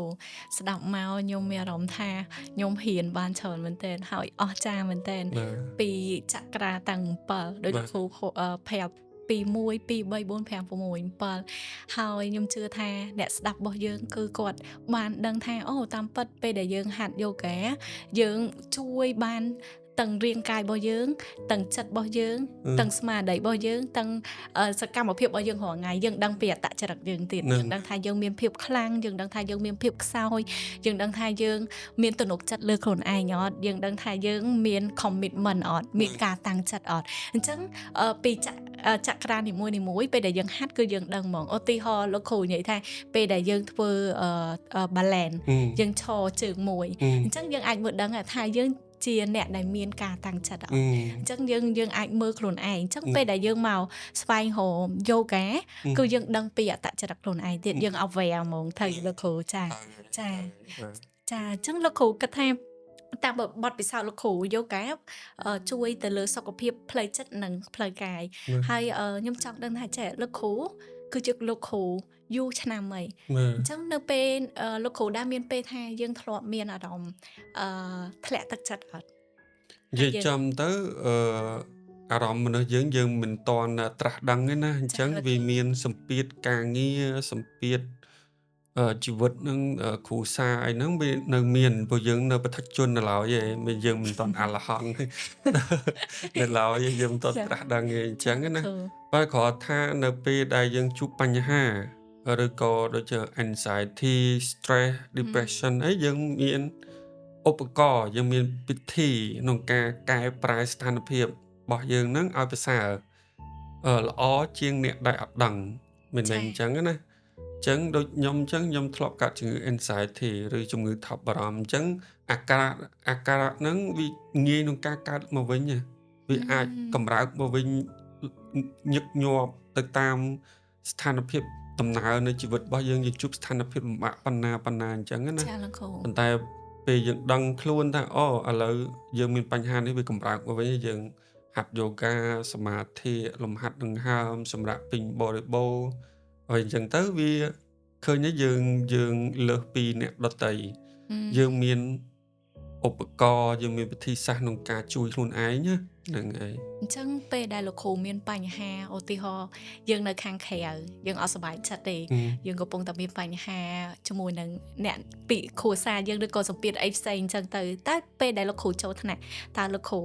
balance ខ្លួនមិននិយាយចំទៅទី1មិនបានយើងពេលចូលហាត់យូហ្គាគេឲ្យយើងសូត្រអូមហ្នឹងហើយចាលោកគ្រូបាទអញ្ចឹងពេលខ្លះកូនសិស្សក៏ទៅសូត្រអូមប៉ុន្តែមិនដឹងអត្ថន័យនឹងថាម៉េចណាអូមហ្នឹងគឺសូត្រដើម្បីជាសញ្ញាមួយឬគឺជួងឬក៏ជាកណ្ដឹងមួយដែលដាស់ស្មារតីទាំងគ្រូទាំងកូនសិស្សថាយើងដល់ពេលដែលហាត់យូហ្គាហើយអារម្មណ៍អ្វីដែលកើតឡើងពីមុនការចាប់ផ្ដើមថ្នាក់យូហ្គាត្រូវបានទុកម្ដុំសិនបាទបន្ទាប់ពីសូត្រអូមហើយគឺយើងផ្ដោតទៅលើខ្លួនយើងឯងយើងលែងផ្ដោតលើបញ្ហាទៀតហើយអញ្ចឹងណាប៉ុន្តែនិយមន័យអូមហ្នឹងខ្ញុំចង់បកស្រាយថាវាមានអត្ថន័យរបស់វាអូមហ្នឹងមកពីពាក្យថាអាអ៊ូហើយនឹងអឹមបាទអាអ៊ូអឹមហ្នឹងហើយពេលយើងសូត្រជាទម្រង់ខ្លីអូមអញ្ចឹងណាតាមពិតយើងវិបោកចេញពីសំឡេង3ចូលគ្នាអាគឺតំណាងឲ្យធម្មពលកកើតចា៎បាទអាពេលកូនក្មេងកើតឡើងវាសេចអាហ្មងអងាហ្នឹងហើយអងាហ្នឹងមកគេថាការកើតការចាប់ផ្ដើមហើយអ៊ូគឺធម្មពលដែលធ្វើឲ្យយើងមានជីវិតរស់នៅមានស្ថិរភាពក្នុងជីវិតណាចា៎បាទឬក៏គេហៅថាធម្មពលនៃការការពារឲ្យមានជីវិតដល់ពេលតំណាងឲ្យធម្មពលដែលបែកធ្លាយដែលរលាយដែលស្លាប់ត្រឡប់ទៅវិញហ្នឹងហើយអញ្ចឹងនៅក្នុងធម្មជាតិនៅក្នុងរុក្ខធាតុទាំងអស់វាតែងតែមានធម្មពល3នឹងកើតរស់នៅស្លាប់ត្រឡប់ទៅវិញហ្នឹងហើយអញ្ចឹងនៅពេលដែលយើងសូត្រអូមដូចយើងដាស់ខ្លួនយើងអញ្ចឹងថាទោះយើងមានបញ្ហាធំប៉ុណ្ណាអីប៉ុណ្ណាក៏ដោយក៏យើងនៅត្រូវកើតរស់នៅហើយយើងនឹងស្លាប់ទៅវិញនៅថ្ងៃណាមួយអញ្ចឹងកុំឲ្យយើងប្រកាន់ខ្ជាប់ បញ្ហារបស់យើងនោះវាធំពេក ចា កុំឲ្យវា លោកគ្រូ ធំពេកលើសពីខ្លួនរបស់យើងណា ចា អញ្ចឹងពេលដែលចូលហាត់ Yoga ហ្នឹងគឺផ្ដោតលើខ្លួនរបស់យើងឯង ចា អូចាលោកគ្រូ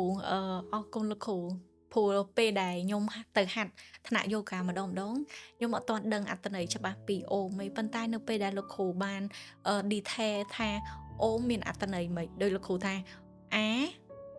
អីគេទៀតលោក ថាម គ្រូ ពលកកើន ចា ហើយអ៊ូថាមពលរស់នៅ ចា ឬថិតថេរនៅហើយនឹងតំណាងឲ្យថាមពលដែលបែកធ្លាយដែលស្លាប់ត្រឡប់ទៅវិញអីអញ្ចឹងណា ចា អញ្ចឹងវាជាពាក្យមួយវាជាមន្ត្រាមួយដែលរំលឹករបស់យើងថាអ្វីៗវាអត់អមតៈទេអ្វីៗវាមានការកើតរស់នៅហើយស្លាប់ទៅវិញបញ្ហាជីវិតរបស់យើងក៏ដូចគ្នាវាមានកើតវាមានការដោះស្រាយបញ្ហាហើយវាមានការបញ្ចប់អញ្ចឹងដែរអញ្ចឹងនៅពេលដែលយើងចូលហាត់ Yoga សំឡេងអូមនឹងប្រៀបបាននឹងកណ្ដឹងឬជួងដែលយើងគូសជាសញ្ញាមួយឲ្យស្មារតីយើងភ្ញាក់ឡើងថាយើងនៅដល់ពេលទៅត្រូវហាត់ Yoga ដែលត្រូវពេលបដោតទៅលើសារៈសំខាន់សម្រាប់ខ្លួនឯងអញ្ចឹងណា លោកគ្រូចា យើងទុកបញ្ហានៅម្ដុំ ចាអញ្ចឹងហើយបាទខ្ញុំឃើញថាធម្មពលរបស់លោកគ្រូអ្នកគ្រូគាត់មានធម្មពលល្អមែនតើអញ្ចឹងយើងមើលអត់ដឹងថាអ្នកគ្រូលោកគ្រូមានបញ្ហាអីមកខាងក្រៅទេអញ្ចឹងសំឡេងអូមហ្នឹងគឺជួយតម្លាក់ចុះទាំងអស់ហ្មង ហ្នឹង បញ្ហាយើងនៅក្រៅមិនក៏ដោយឲ្យតែមកដល់ថ្នាក់គឺត្រូវតែតម្លាក់ចុះ ហ្នឹង អញ្ចឹងអត្តន័យអូមសំឡេងកណ្ដឹងដែលលោកគ្រូប្រាប់នេះគឺមានអត្តន័យហើយវាជួយតម្លាក់នៅលើបញ្ហារបស់យើងទាំងអស់ ហ្នឹង ចា ហើយ លោក ហ្នឹង គ្រូ ហើយ ចាអញ្ចឹងមានសំណួរមួយដែលចង់សួរលោកគ្រូចាតើលោកគ្រូតាំងពេលដែលលោកគ្រូធ្វើជាលោកគ្រូយូហ្គាមកមេរៀនយូហ្គានេះអាចផ្លាស់ប្ដូរលោកគ្រូមិនខ្លះ និយាយចំទៅបើយើងកត់សម្គាល់ខ្លួនយើងណាយើងអត់ដឹងទេថាយើងបានផ្លាស់ប្ដូរអីខ្លះនៅការរស់នៅបែបបទនៃការរស់នៅបែបបទនៃការនិយាយស្ដីទំនាក់ទំនងជាមួយអ្នកជុំវិញខ្លួនរបៀបធ្វើការជាមួយអ្នកដទៃអីអញ្ចឹងការបំពេញមុខងារការងារអីអញ្ចឹងយើងអត់ដឹងទេតើតាគេប្រាប់តើមិត្តភ័ក្ដិយើងប្រាប់អញ្ចឹងណាពីមុនយើងចរិតអញ្ចេះឥឡូវមិនក៏យើងដូរចរិតអីអញ្ចឹងដូចមនុស្សពីរនាក់ខុសគ្នាអញ្ចឹងណាអញ្ចឹងដូចខ្ញុំមានមិត្តភ័ក្ដិខ្ញុំអាសាឲ្យ comment មកខ្ញុំឲ្យមើលថានិយាយពីមុនខ្ញុំដូចគេដូចឯងអញ្ចឹងទៅធ្វើការចេញទៅធ្វើការទៅផាប់ទៅអីទៅ restaurant ទៅញ៉ាំអី ចា ផឹក លោកគ្រូ ស៊ីអីអញ្ចឹងណាសប្បាយជាមួយមិត្តភ័ក្ដិអីអញ្ចឹងធម្មតាដល់ពេលយើងខ្លាយជាគ្រូយូហ្គាយើងអត់ទេយើងទៅជាមនុស្សមួយឲ្យតម្លៃទៅលើបញ្ហាសុខភាពអញ្ចឹងការដែលគេងគ្រប់គ្រាន់ការដែលកាត់បន្ថយស្រាកាត់បន្ថយការជក់បារីជារឿងសំខាន់សម្រាប់យើងហើយការគេងការដកខ្លួនពីបញ្ហាពីសង្គមវាជា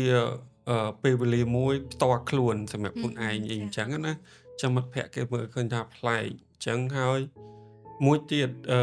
ដូចជាពិធីនៃការនិយាយអញ្ចឹងដែរពីមុនខ្ញុំនិយាយដូចគេដូចឯងលឿនញាប់ញាប់ ចា ហ្នឹងហើយ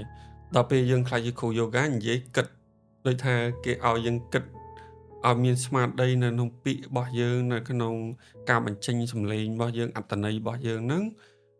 ឲ្យវាត្រឹមត្រូវអីអញ្ចឹងណាកុំឲ្យវាលើសលួសលើសខ្វះអីអញ្ចឹងណាកុំឲ្យនិយាយតាមទំនោរតាមអារម្មណ៍របស់យើងអីអញ្ចឹងទៅមិត្តភ័ក្ដិវាឃើញប្លែកអញ្ចឹងណាអញ្ចឹងប្លែកហ្នឹងមិនមែនប្លែកអីទេវាប្លែកពីអវិជ្ជមានមកវិជ្ជមានសម្រាប់ខ្លួនយើងណា ចា ពីមិនល្អមកល្អសម្រាប់ខ្លួនយើងប៉ុន្តែមិត្តភក្តិយើងគាត់ផ្ទុយពីយើងវិញគាត់ថាពីមុនវាជាមនុស្សដែលរស់រាយរាក់ទាក់អីអញ្ចឹងចូលជាមួយក្រុមយើងទៅណាទៅជាមួយគ្នាឥឡូវវាលែងដូចមុនហើយឥឡូវវាប្រវាយបដាច់ខ្លួនហើយវាមិនចង់រាប់អានយើងអីអញ្ចឹងណាអញ្ចឹងចាំពីមិត្តភក្តិមកមានន័យថាអញ្ចឹងប៉ុន្តែនៅពេលដែលយើងខ្លាចជាគ្រូយូហ្គាយើងទៅជាattract បានឬក៏ អូ ចាប់បានអ្នកដែលមានចរិតស្តៀងយើងវិញដូចគ្រូយូហ្គាវិញទៅយើងរាប់អានអ្នកដែលចូលចិត្តសមាធិអ្នកដែលចូលចិត្តទៅវត្តធ្វើសមាធិអីអញ្ចឹងណា ចាលោកគ្រូចា អ្នកនិយាយពីទស្សនវិជ្ជាចូលចិត្តនិយាយអីទៅខាងហ្នឹងវិញយើងលែងចង់ទៅផឹកស៊ីជុកបារីអីទៅទៀតហើយលែងចង់ទៅក្រៅខេអីទៀតហើយ ចាលោកគ្ ហ្នឹ រូ ងហើយ ល្អមែនតែនព្រោះដោយលោកគ្រូបាន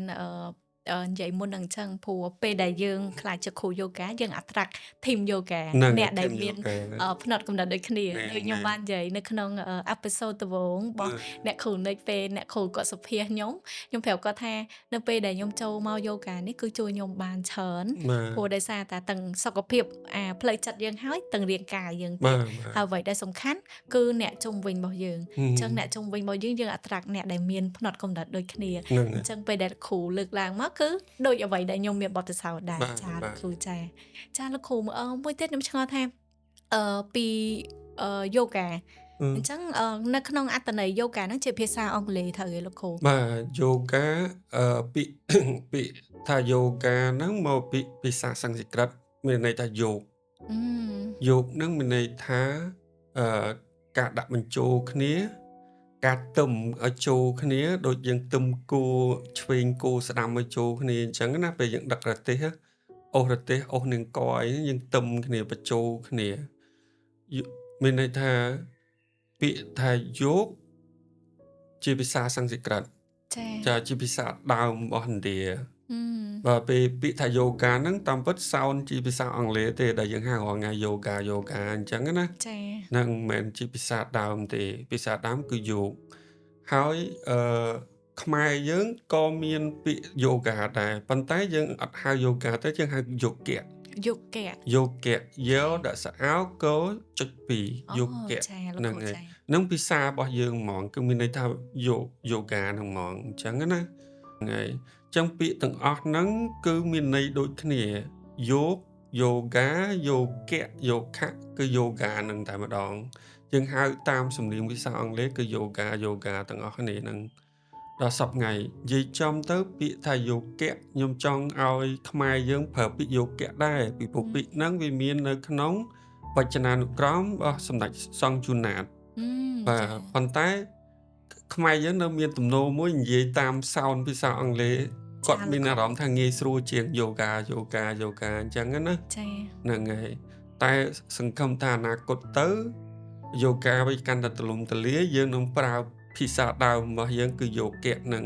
ទាំងអស់គ្នាវិញ ហ្នឹងហើយ ចាលោកគ្រូ ខ្ញុំគិតថាបើយូហ្គាជាភាសាមួយដែលយើងគិតថាពេលដែលយើងឮយើងអត់ដឹងថាយូហ្គាហ្នឹងវាជាយូហ្គា អា yoga ហ្នឹងតាមខ្ញុំហ្មងលោក ហ្នឹង គ្រូ ហើយ ព្រោះយូហ្គាបើមាននៅក្នុងដូចលោកគ្រូថានៅក្នុងវចនានុក្រម វចនានុក្រម ក្រម ចាលោកគ្រូ អញ្ចឹងខ្ញុំគិតថាយើងគួរតែព្យាយាមហៅយូហ្គាឲ្យបានច្រើន បា អញ្ចឹងខ្ញុំគិតថាសម្រាប់ podcast មួយនេះដោយលោកគ្រូបានប្រាប់ហើយថាយូហ្គាគឺជាភាសាអង់គ្លេសទេ ណែ អញ្ចឹងបើសិនជាអ្នកដែលគាត់មើល អ្នកដែលគាត់បានស្ដាប់គាត់ដឹងហើយ អាចឲ្យពួកគាត់ផ្លាស់ប្ដូរពីមួយថ្ងៃទៅមួយថ្ងៃ តិច ណែ ទៅច្រើនអញ្ចឹងលោកគ្រូ ដើម្បីឲ្យយើងហៅភាសាលំហាត់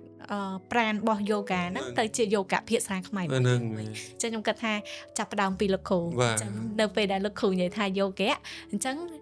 យូរទៅនឹងពួកគាត់នឹងហៅ ហៅ យូ ថា ហ្គា យោ ហ្នឹង គៈវិញ ខ្លួន ហ្នឹង ឯង ហើយ ហ្មងត្រូវទេលោកគ្រូ បាទ ចា ហើយសម្រាប់យូហ្គាមានដើមកំណើតមកពីណាលោកគ្រូ អញ្ចឹងយើងត្រឡប់ទៅពាក្យថាយោគៈហ្នឹងវិញម្ដងណា យោគៈហ្នឹងគឺមានន័យថាការបូកបញ្ចូលគ្នារវាងកាយ ចិត្ត ហើយវិញ្ញាណរបស់យើង អញ្ចឹង កាយ ពេល ចិត្ត ការហាត់យូហ្គាហ្នឹង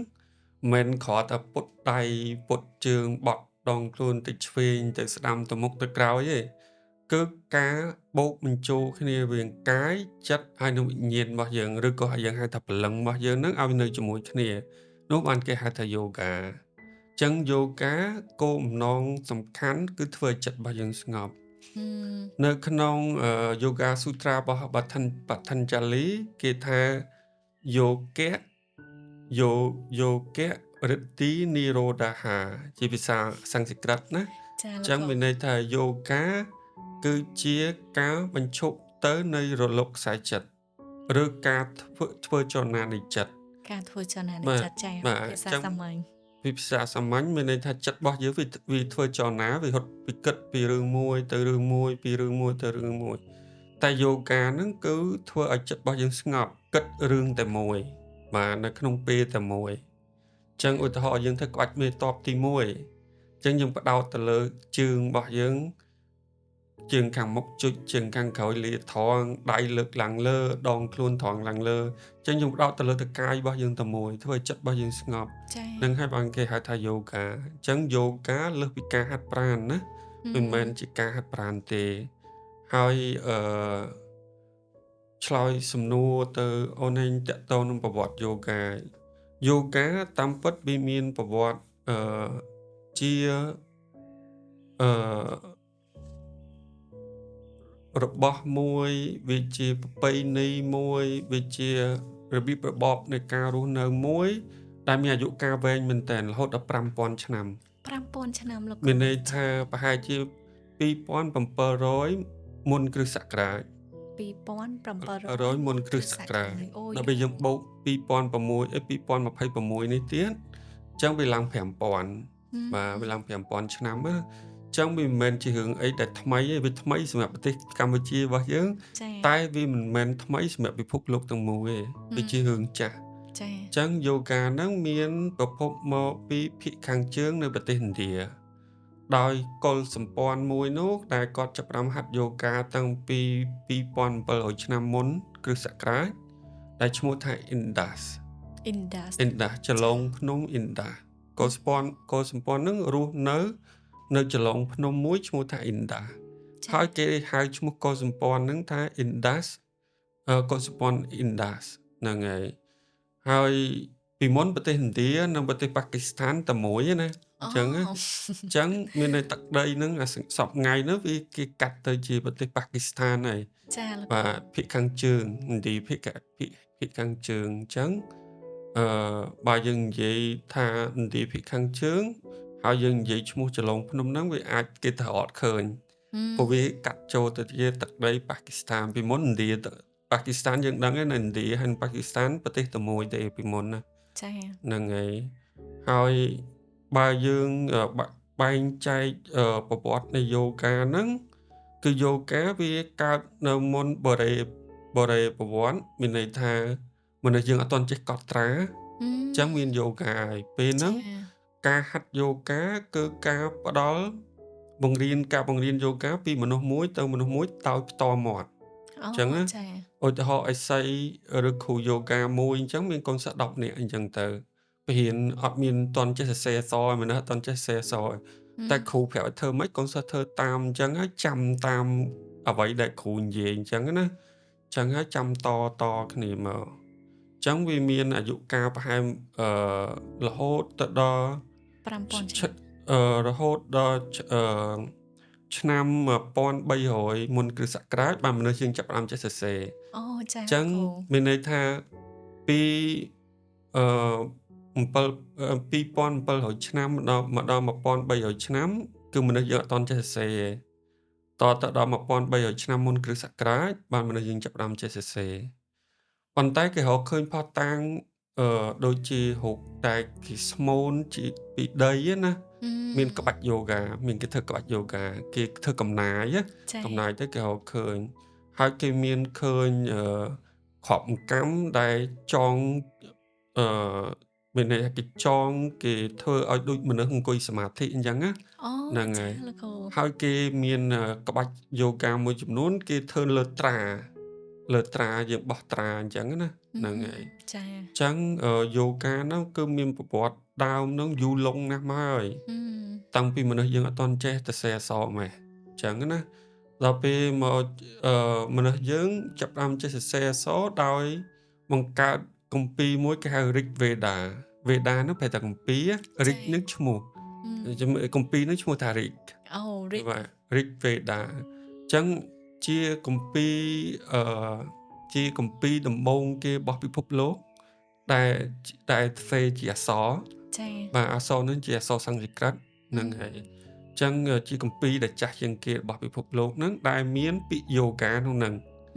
ហើយរៀបរាប់ពីការអនុវត្តយូហ្គានៅក្នុងហ្នឹងអញ្ចឹងណាអាហ្នឹងគឺយើងហៅថាយូហ្គានៅក្នុងសម័យវេដាសម័យដែលយើងចេះសរសេរហើយតបមកយើងដេញចុះមកក្រោមទៀតមកដល់ឆ្នាំ200នៃមុនគ្រិស្តសករាជគេហៅយូហ្គាសម័យបុរាណ យូហ្គាសម័យបុរាណហ្នឹងមានអ្នកប្រាជ្ញម្នាក់ខាងផ្នែកទស្សនវិជ្ជាយូហ្គាហ្នឹងគឺសំខាន់មែនទែនគាត់ឈ្មោះ Patanjali ដែលយើងហៅរាល់ថ្ងៃយើងហៅថា Yoga Sutra of Patanjali ចាកាលណាយើងរៀនវគ្គគ្រូច្បាស់យើងដឹងហើយស្គាល់គាត់ដែរចាលោក ចឹង ចាលោកគ្រូ Yoga Patanjali ហ្នឹងគាត់ជាអ្នកប្រាជ្ញហើយក៏គាត់មិនមែនជាអ្នកបង្កើតទស្សនវិជ្ជាយូហ្គាដែរមានន័យថានៅប្រទេសឥណ្ឌាហ្នឹងមានយូហ្គាមានទស្សនវិជ្ជាយូហ្គាហ្នឹងយូរណាស់មកហើយមុននឹង Patanjali កើតទៀត អូចា ប៉ុន្តែអត់មានអ្នកដែលទៅចងក្រងរៀបរាប់រៀបរយឲ្យវាមានលំដាប់លំដោយទេងាយក្នុងការរៀនងាយក្នុងការប្រតិបត្តិទេអញ្ចឹង Patanjali ហ្នឹងគាត់គឺជាអ្នកប្រាជ្ញម្នាក់ដែលប្រមូលចងក្រងទស្សនវិជ្ជារបស់យូហ្គាហ្នឹងដែលរប៉ាត់របាយអត់មានលេខរៀងអត់ដឹងអាណាមុនអាណាក្រោយអញ្ចឹងគាត់ចងក្រងឲ្យមានរបៀបរៀបរយឡើងឲ្យកូនសិស្សហ្នឹងងាយក្នុងការរៀនគ្រូងាយក្នុងការបញ្យល់ទៅកូនសិស្សអញ្ចឹងណានឹងយូហ្គា Patanjali ហ្នឹងគាត់ជាអ្នកប្រាជ្ញដ៏ធំមួយនៅក្នុងវិស័យយូហ្គាអញ្ចឹងណាហើយអាហ្នឹងគេហៅថាយូហ្គាសម័យបុរាណអញ្ចឹងវាមានអាយុកាលរហូតដល់ឆ្នាំ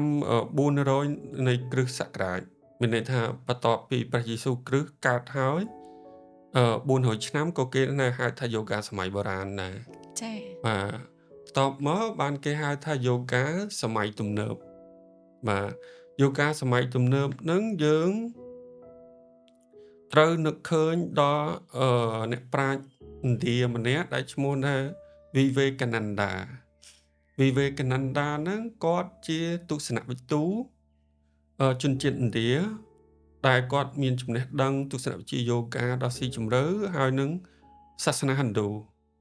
ហើយគាត់បានទៅធ្វើបទបង្ហាញនៅ San Francisco នៅរដ្ឋមួយគេហៅថារដ្ឋមួយនៅប្រទេសឥណ្ឌានិយាយពីសាសនាហើយនិងទស្សនវិជ្ជាពេលនោះហើយបានអ្នកនៅអាមេរិកនឹងចាប់អារម្មណ៍រឿងយូហ្គាអូទស្សនវិជ្ជាយូហ្គាដូចពិធីករបានលើកហើយខ្ញុំស្ដាប់ខ្ញុំទៅអូយូហ្គាវាមានអត្ថន័យជ្រៅអញ្ចឹងเนาะ ចាលោក វាអញ្ចឹងវាស្តៀងគ្នាអញ្ចឹងលោកខាងលិចពីមុនហ្នឹងអត់ដឹងថាយូហ្គាហ្នឹងស្អីទេដល់ពេលគាត់ធ្វើបទបង្ហាញទៅវាដូចបើកកាយផ្ងារបស់ដែលគេអត់ទាន់ដែលឃើញពីមុនហ្នឹងឲ្យឃើញឡើងអញ្ចឹងណាអញ្ចឹងហើយបានពួកខាងលិចហ្នឹងអឺប្រជាជនអាមេរិកកាំងហ្នឹងចាប់ផ្ដើមស្រឡាញ់ចាប់ផ្ដើមរាប់អានយូហ្គាអញ្ចឹងយូហ្គាហ្នឹងនៅស្រុកឥណ្ឌាក៏អត់ទាន់ល្បីណាស់ណាដែរតែទៅជាល្បីនៅអាមេរិកវិញអញ្ចឹងណាអញ្ចឹងតាពីពេលនោះមកមានគ្រូធំជាច្រើនដែលបានធ្វើការទៅផ្សព្វផ្សាយយូហ្គាហ្នឹងនៅអាមេរិកនៅលោកខាងលិចនៅប្រទេសអឺរ៉ុបមួយចំនួននេះអញ្ចឹងណាហ្នឹងហើយអញ្ចឹងយូហ្គាក៏ចាប់ផ្ដើមរីកចម្រើន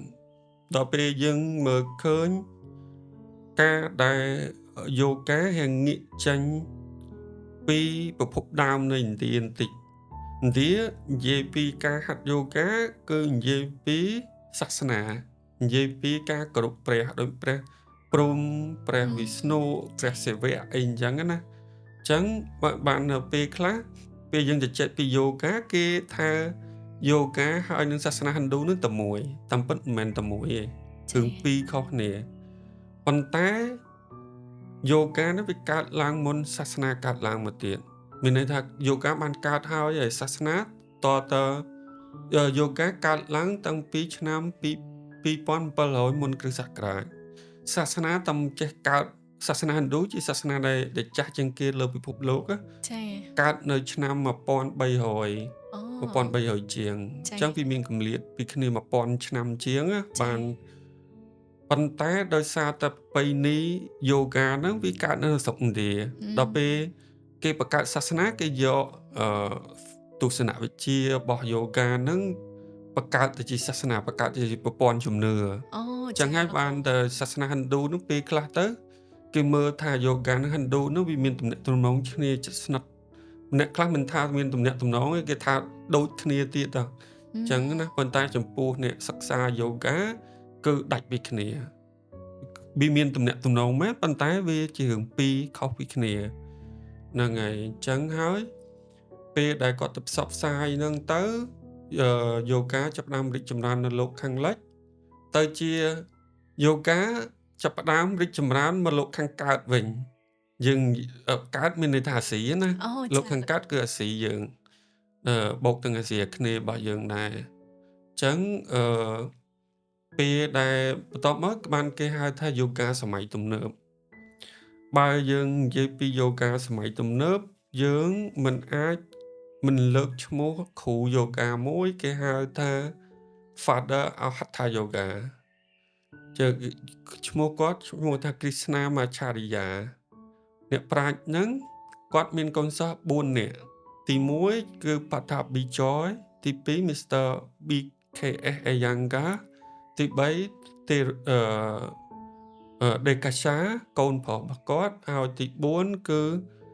Andhra Devi ចា ឈ្មោះគាត់ស្តៀងនឹងឈ្មោះស្ដេចយើងដែរ ចា លោកគ្រូ Andhra Devi អញ្ចឹងកូនសិស្ស4នាក់នេះគឺកូនសិស្សដែលនាំយូហ្គាទៅពិភពលោកទាំងមូលមិនមែនត្រឹមតែលោកខាងលិចលោកខាងកើតទាំងពីរហ្មងគេចាប់ផ្ដើមផ្សព្វផ្សាយទៅលោកខាងលិចផងលោកខាងកើតផងអញ្ចឹងហើយបានគ្រូយើងនៅស្រុកខ្មែរមួយចំនួនមានការទទួលយកនៅបប្រតិបត្តិការហាត់យូហ្គាហ្នឹងខុសៗគ្នាមានគ្រូខ្លះគាត់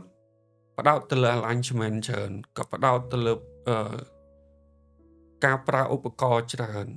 អញ្ចឹងឧបករណ៍ច្រើនហ្នឹងគឺចេញមកពី Iyengar Yoga ចាលោក ដោយសារតែ Mr. Iyengar ហ្នឹងគាត់ជាមនុស្សមួយដែលស្រឡាញ់ងប់ងល់នឹងយូហ្គាប៉ុន្តែគាត់អត់សូវមានសុខភាពល្អឯង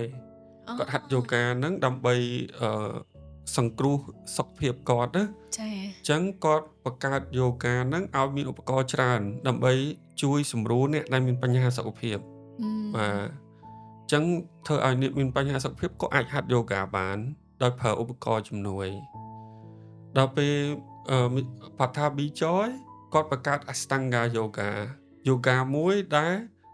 ប្រើរាងកាយខ្លាំង Ashtanga Yoga ចាស្តៀងជាមួយនឹងយូហ្គាលោក Mr. Iyengar អត់ស្តៀងនេះខុសគ្នា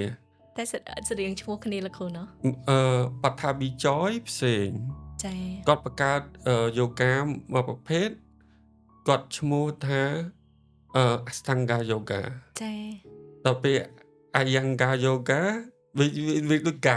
ដូចគ្នាហើយស្ដាប់ទៅហើយស្ទៀងនេះអញ្ចឹងកូនសិស្សស្ដាប់ទៅវា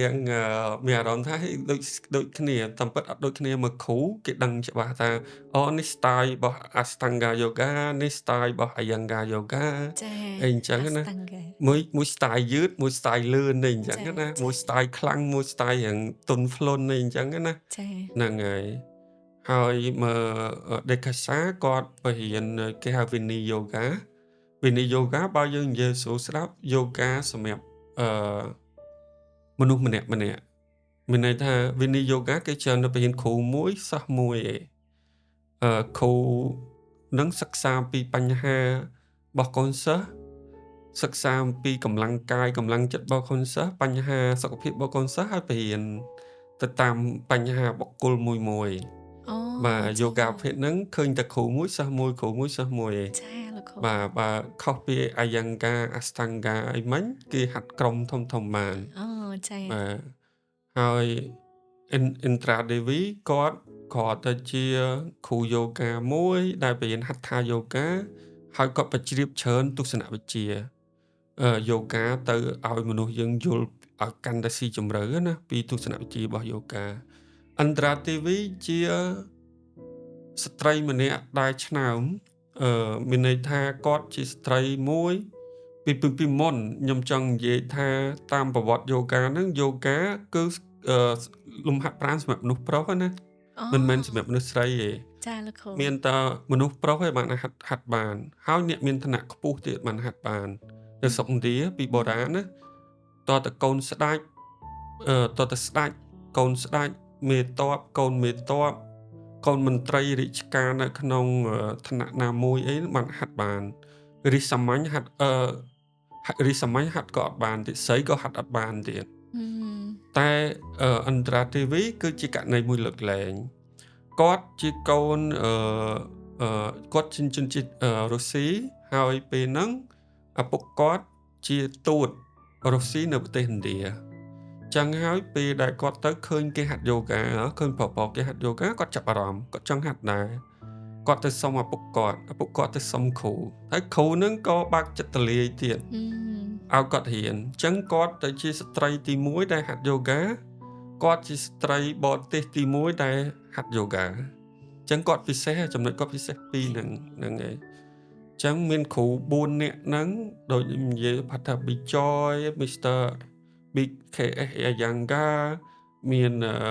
Dekasha ហើយនឹងមានឥន្ទ្រាទេវី4នាក់ហ្នឹងធ្វើឲ្យយូហ្គាល្បីទូទាំងពិភពលោកបាទល្បីទូទាំងពិភពលោកចឹងហើយពេលដែលយើងហាត់យូហ្គាយើងគួរនឹកដល់ប្រភពដើមចាលោកគ្រូបាទចឹងគ្រូជំនាន់មុនហ្នឹងគឺគាត់បរិច្ចាគតាំងពេលវេលាមានកម្លាំងកាយកម្លាំងចិត្តរបស់គាត់ហ្នឹងដើម្បីផ្សព្វផ្សាយយូហ្គាយើងគ្រូជំនាន់ក្រោយនេះយើងមានប្រទេសខ្មែរមួយប្រហែលជា7-10នាក់យើងគួរតែរួបរวมកម្លាំងគ្នាផ្សព្វផ្សាយនៅទស្សនវិជ្ជាឬក៏មានន័យថាបែបបទនៃការរស់នៅមួយដល់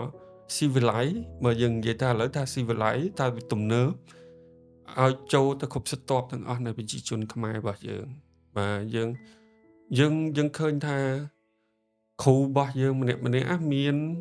អានេះចំពោះខ្ញុំទេដោយសារតែខ្ញុំជាគ្រូដំបូងគេវាដូចប្រៀបបាននឹងបងប្រុសគេវាប្រៀបបានដូចជាឪពុកគេចឹងទៅខ្ញុំឃើញកូនសិស្សខ្ញុំមួយចំនួនគាត់ផ្ដោតទៅលើការងារសង្គមទៅផ្ដោតទៅលើនេះប៉ុន្តែគាត់អត់ភ្លេចយូហ្គាគាត់ជ្រាបយូហ្គាគ្រប់ពេលវេលាចឹងមានន័យថាយូហ្គានៅក្នុងស្រុកខ្មែរយើងកំពុងតែលូតលាស់កំពុងតែមានការចាប់អារម្មណ៍ហើយលូតលាស់ខ្ញុំសង្ឃឹមថាយូហ្គាវានឹងមិនបាត់បង់វាមិនរលាយបាត់សូន្យពីសង្គមខ្មែរយើងទេពីព្រោះអញ្ចេះពីអតីតកាលបើយើងសម្លឹងមើលទៅបន្តិចទៅសម័យអង្គរគឺយើងធ្លាប់ហាត់យូហ្គាពីមុនមកចា៎យើងធ្លាប់ហាត់យូហ្គាធ្វើឲ្យប្រទេសយើងរីកចម្រើនរុងរឿងនៅសម័យអង្គរបន្ទាប់មកយើងដូចបោះបង់យូហ្គានឹងចោលមករយៈរហូតតទៅដល់ឆ្នាំ2000បាន2004បានខ្ញុំចាប់ដើមមកត្រឡប់មកវិញរបៀបដូចយើងបានបំភ្លេចចោលនៅអ្វីដែលល្អមួយរយៈពេលធំចូល1000ឆ្នាំទៅដល់ឆ្នាំ2004បានយើងកោះកាយត្រឡប់មកវិញហើយឥឡូវហ្នឹងដូចថាកម្លាំងនៃការកោះកាយនោះវាកាន់តែរីកធំជាងមុនណាអញ្ចឹងវាជាសង្ឃឹមមួយពេលខ្លះខ្ញុំលួចសប្បាយចិត្តក្នុងចិត្តដែរថាវិស័យយូហ្គាវានឹងទៅមុខហើយវានឹងរីកចម្រើនទាំងអស់គ្នាអញ្ចឹងណានឹងចាភ្ជាប់ពីលោកគ្រូនិយាយតាក់ទងជាមួយនឹងវិស័យយូហ្គាតើសម្រាប់លោកគ្រូផ្ទាល់ចក្ខុវិស័យរបស់លោកគ្រូតើលោកគ្រូមើលឃើញថាយូហ្គារបស់យើងទៅជាអនាគតបែបណាបើនិយាយពីចក្ខុវិស័យយើងត្រឡប់ទៅរឿងដើមមួយខ្ញុំចាប់ផ្ដើមដំបូងហ្នឹងគឺ Natra Yoga Studio ពេលខ្ញុំទៅអូស្ត្រាលីត្រឡប់មកវិញ2007ត្រឡប់មកវិញ2008យើងចាប់ផ្ដើមបើកអង្គការមួយឈ្មោះថា Krama Yoga ចា៎គ្រូដែលខ្លាំងគឺចេញមកពី Krama Yoga ទាំងអស់បាទ Krama បើយើងនិយាយពាក្យពាក្យសំស្ក្រឹតណា Krama ហ្នឹងមានន័យថាធ្វើតគ្នាពីចំនួនមួយទៅចំនួនមួយពីចំនួនមួយទៅចំនួនមួយក្រាម៉ាហ្នឹងមានន័យថាអញ្ចឹងឬមួយទៀតយើងលេងហ្គេមអាចយើងតម្រៀបដបឬតម្រៀបដុំឈើឬដុំជ័រអីយើងធ្វើឲ្យវាដូរមួយអាមុខទៅវាដូរតគ្នាដូមីណូហ្នឹងដូមីណូអញ្ចឹងអាហ្នឹងក៏មានន័យថាក្រាម៉ាដែរហើយនៅក្នុងចេតនាពាក្យថាដាក់ពាក្យថាក្រាម៉ាហ្នឹងក៏វាមានអត្ថន័យស្តៀងទៅនឹងពាក្យតកម្មាយើងបងកខ្មែរយើងបងកថ្ងៃសំបីត logo ហ្នឹងក៏កម្មាពណ៌ក្រហមឆ្នូតពណ៌សដែរបាទអញ្ចឹងពេលនោះខ្ញុំទៅជែកជាមួយគ្រូរបស់ខ្ញុំហ្នឹងគាត់ជា founder របស់អង្គការហ្នឹង Isabel Skabuski ហ្នឹងគាត់ថាខ្ញុំនិងគាត់បានជជែកគ្នាថាធ្វើម៉េចជ្រាបយូហ្គាហ្នឹងឲ្យដូចទៅនឹងកម្មាដែលប្រជាជនខ្មែរយើងប្រើគ្រប់វណ្ណៈគ្រប់ស្រទាប់វណ្ណៈទាំងអស់ពីមុនកម្មាហ្នឹងសឹងដូចស័កអញ្ចឹងណាអ្នកពាក់ពណ៌នេះស័កនេះឋានៈនេះអីអញ្ចឹងណា អូចា ហ្នឹងហើយអញ្ចឹងកម្មាវាមានផលប្រយោជន៍ច្រើនសម្រាប់ប្រជាជនខ្មែររបស់យើងប្រើបានច្រើនបាតច្រើនយ៉ាងនៅក្នុងជីវិតប្រចាំថ្ងៃណាអញ្ចឹងយើងចង់ឲ្យវិស័យយូហ្គាហ្នឹងជ្រាបចូលទៅក្នុងសង្គមខ្មែររបស់យើងហើយប្រជាជនខ្មែររបស់យើងប្រើវាបានច្រើនបែបច្រើនយ៉ាងនៅក្នុងការដោះស្រាយបញ្ហាជីវិតប្រចាំថ្ងៃរបស់គាត់ហ្នឹងហើយចឹងខ្ញុំគិតថាមានគ្រូខ្លះគាត់កំពុងតែធ្វើដែរគាត់បន្តបេសកកម្មបន្ទាប់ពីក្រមាយូហ្គាយើងបិទទៅដោយសារតែយើងមានបញ្ហាជាមួយនឹងហិរញ្ញវត្ថុជំនួយពីបរទេសមកវាមានការធ្លាក់ចុះចឹងហើយយើងក៏បិទនៅឆ្នាំ2017ហ្នឹងហើយចឹងប៉ុន្តែគ្រូដែលចេញមកពីក្នុងហ្នឹងគឺសុទ្ធតែគ្រូដែលមានសមត្ថភាពដោយសារយើងរៀននោះបានស៊ីជម្រៅមែនតើហ្មងយើងរៀនតាំងពីពួកគាត់នៅក្មេងអញ្ចឹងណាអឺដោយសារតែនៅក្នុងកម្មវិធីរបស់យើងនៅក្នុងអង្គការហ្នឹងទីមួយយើងមាន Natra Studio ដែលបរៀនយូហ្គាទៅឲ្យជនជាតិខ្មែរយើងអ្នកមកពីខាងក្រៅធម្មតាបងលុយចូលរៀនយើងមានកម្មវិធីមួយទៀតគឺយើងហៅកម្មវិធី Body Smart Program Body Smart Program ហ្នឹងមានន័យថាយើងផ្ដល់វិជ្ជាជីវៈយូហ្គាហ្នឹងទៅឲ្យយុវជនជំនាន់ក្រោយយុវជនក្មេងជំនាន់ក្រោយឲ្យគាត់មានជំនាញយូហ្គាហ្នឹងដើម្បីដោះស្រាយបញ្ហាផ្ទាល់ខ្លួនរបស់គាត់ចា៎ហើយនឹងរកប្រាក់ចំណូលចិញ្ចឹមជីវិតគេហៅ Body Smart Program ចា៎លោកគ្រូតបមកយើងមានគេហៅថា Outreach Program ហ្នឹងយើងផ្ដល់ថ្នាក់យូហ្គាទៅតាមមណ្ឌលកុមារកំព្រាតំបន់ក្រីក្រអង្គការដែលធ្វើការទៅលើស្ត្រីដែលរងគ្រោះដោយការជួញដូរស្ត្រីដែលរងគ្រោះដោយសារអំពើហិង្សាក្នុងគ្រួសារអីចឹងណាចា៎អញ្ចឹង Outreach Program របស់យើងអញ្ចឹងមានន័យថាទស្សនវិស័យហ្នឹងបើយើងមើលទាំង4ហ្នឹងគឺវាជាការងារមួយដែលធំទូលំទូលាយហើយឆាប់ជ្រាបចូលទៅក្នុងមនុស្សគ្រប់វិស័យយើងមើល Natra Yoga សម្រាប់អ្នកមានលុយទៅហាត់បងចា៎បាទទី2យើងសម្លឹងទៅមើលកូនក្មេងណាដែលមានវិស័យលើយូហ្គាមានឧបនិស្ស័យលើយូហ្គាហើយអត់មានលុយទេអញ្ចឹងយើងបន្តគាត់បាទហើយយើងបានបញ្ជ្រាបយូហ្គាទៅសហគមន៍ទៀតបាទទៅអ្នកមានបញ្ហាសុខភាពផ្លូវចិត្តទៀតអញ្ចឹងទស្សនវិស័យរបស់ខ្ញុំផ្ទាល់និងទស្សនវិស័យរបស់យូហ្គារបស់ក្រមាយូហ្គានៅតែកប់ជាមួយគ្នារហូតដល់សប្តាហ៍ថ្ងៃហ្នឹងពេលខ្លះខ្ញុំមកបើកstudio yoga ហ្នឹងវាជា business ប៉ុន្តែក៏មិនភ្លេចដែរពេលខ្លះទៅភ្ញៀវគាត់មានបញ្ហាសុខភាពផ្លូវចិត្តណាហើយគាត់អត់លុយហើយគាត់ទៅចែកមួយខ្ញុំហៅពិធីដោះស្រាយមិនតតែគាត់បានចូលហាត់ហ្នឹងហើយអញ្ចឹងដើម្បីជួយពួកគាត់អញ្ចឹងមានន័យថាទស្សនវិស័យរបស់អង្គការនោះវានៅតែជាប់ជាមួយខ្លួនខ្ញុំអញ្ចឹងហើយនៅតែមាននិស្ស័យមួយថានឹងបន្តការងារហ្នឹងទោះថាអង្គការបានបិទមែនប៉ុន្តែអ្វីដែលយើងធ្លាប់ធ្វើវាយើងនៅតែបន្តធ្វើហើយមានគ្រូយើងមួយចំនួនដែលគាត់ធ្លាប់នៅក្នុងក្រមាយូហ្គាក៏គាត់បន្តធ្វើអញ្ចឹងខ្ញុំគិតថាទោះបីខ្ញុំអត់បានធ្វើផ្ទាល់ប៉ុន្តែខ្ញុំឃើញកូនសិស្សខ្ញុំធ្វើសប្បាយចិត្តបាទវាជារឿងមួយដែលមានគោលបំណងដូចគ្នាបាទជួយសង្គមដូចគ្នាចាលោកគ្រូមានការសោកស្ដាយអត់នៅពេលដែលយើងបិទអង្គការក្រមាយូហ្គាដំបូងមានការសោកស្ដាយខ្លាំងមែនតើសឹងថាដេកហៀទឹកភ្នែកដោយសារតែស្ដាយពេកតែយើងមិនដឹងធ្វើម៉េចដោយសារតែជំនួយកាលនោះពិភពលោករបស់យើងដូចមានបញ្ហាច្រើនតាក់ទងនឹង វិស័យសេដ្ឋកិច្ចកាលហ្នឹងដូចនៅអាមេរិកហ្នឹងបេងក្រាបធនាគារតគ្នាហើយមនុស្សអត់ការងារធ្វើ ហើយចាប់ផ្ដើមរីករាលដាលមិនត្រឹមតែធនាគារនៅអាមេរិកឯនៅអឺរ៉ុបនៅអាស៊ីហ្នឹងចាប់ផ្ដើមបិទតគ្នាដែរនៅក្នុងឆ្នាំហ្នឹងហើយដល់ពេលអញ្ចឹងទៅជំនួយរបស់យើងពឹងទៅលើគេហៅ pocket money មានលុយក្នុងកប៉ាល់របស់បុគ្គលម្នាក់ៗអញ្ចឹងពេលដែលគាត់មានពេលតែប្រទេសគាត់មានបញ្ហាសេដ្ឋកិច្ចហ្នឹងធនាគារដួលរលំហ្នឹងគាត់មានការងារធ្វើអញ្ចឹងគាត់មិនមានលុយមក donate មកបរិច្ចាគឲ្យអង្គការយើងអញ្ចឹងយើងមានបញ្ហាជាមួយនឹងរឿងថវិកានឹងធំមែនទែនដល់អញ្ចឹងហើយបានយើងសម្រេចថាបិទទាំងសោកស្ដាយណាបាទហ្នឹងហើយចាលោកគ្រូពេលដែលលោកគ្រូបាននិយាយតាក់ទងជាមួយនឹងប្រវត្តិការកកើតយូហ្គាហើយលោកគ្រូបើកជាមួយនឹងសាលាយូហ្គារបស់លោកគ្រូក៏ដូចជាចក្ខុវិស័យរបស់លោកគ្រូផ្ទាល់ពេលដែលលោកគ្រូនិយាយមកខ្ញុំមានអារម្មណ៍ថា touching មែនទែនខ្ញុំមានអារម្មណ៍ថាខ្ញុំស្មើសម័យដឹងគុណទៅដល់អ្នកដែលគាត់បង្កើតមកហើយជាពិសេសដឹងគុណទៅដល់លោកគ្រូដែលលោកគ្រូបានអោបកសោបដូចជាកូនលោកគ្រូបង្កើតព្រោះលោកគ្រូដឹងថាយូហ្គាគឺមានសារៈសំខាន់ខ្លាំងទាំងការរស់នៅរបស់យើងសុខភាពផ្លូវចិត្តសុខភាពផ្លូវកាយវាពិតប្រាកដមែនអញ្ចឹងហើយលោកគ្រូចង់ឲ្យសាយភាយនៅប្រទេសរបស់យើងដើម្បីឲ្យគាត់មានសុខភាពល្អផ្លូវចិត្តល្អ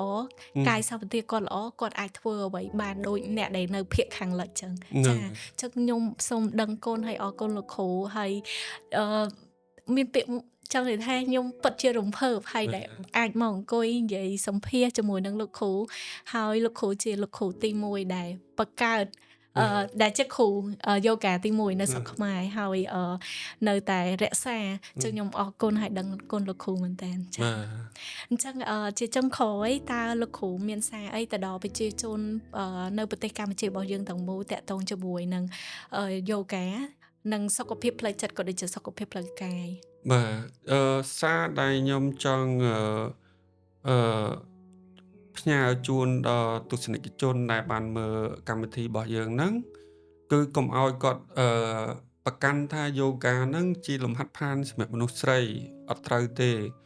យូហ្គាហ្នឹងហាត់បានទាំងមនុស្សប្រុសមនុស្សស្រីទាំងចាស់ទាំងក្មេងអញ្ចឹងហាត់បានទាំងអស់លើកលែងតែអ្នកនឹងខ្ជិលទេហាត់មិនបាននោះហ្នឹងហើយ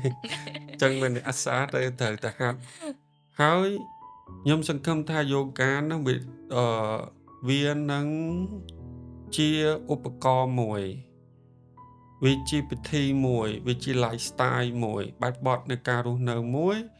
ដែលដឹកនាំប្រជាជនរបស់យើងនេះឲ្យមានសុខភាពល្អទាំងផ្លូវកាយផ្លូវចិត្ត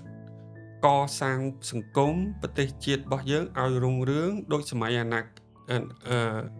សម័យអង្គរចាលោកខ្មែរ Empire ពេលហ្នឹងយើងហាត់យូហ្គាណាយើងរីកចម្រើនដល់កម្រិតនេះដោយសារយើងហាត់យូហ្គាអញ្ចឹងសម័យនេះបើយើងហាត់យូហ្គាទាំងអស់គ្នាយើងជាកោសិកាមួយនៃប្រទេសជាតិវាធ្វើឲ្យយើងហ្នឹងជាកោសិកាមួយដែលរឹងមាំកសាងបាននៅរាងកាយមួយដែលរឹងមាំអញ្ចឹងបើយើងជាកោសិការបស់ជាតិយើងជាមនុស្សមួយដែលមានសុខភាពល្អមានបញ្ញាវាងវៃជាតិរបស់យើងនឹងរុងរឿងបាទចាលោកគ្រូអរគុណខ្លាំងមែនតើអរគុណលោកគ្រូដែលបានចូលរួមជាមួយនឹង podcast របស់យើងហើយខ្ញុំអរគុណលោកគ្រូម្ដងទៀតតាក់ទងជាមួយនឹងការចែកម្លែកដ៏មានតម្លៃដែលយើងអាចទិញបាននេះហើយខ្ញុំជឿថាប្រិយមិត្តអ្នកស្ដាប់របស់យើងក៏ដូចអ្នកមើលគាត់បាន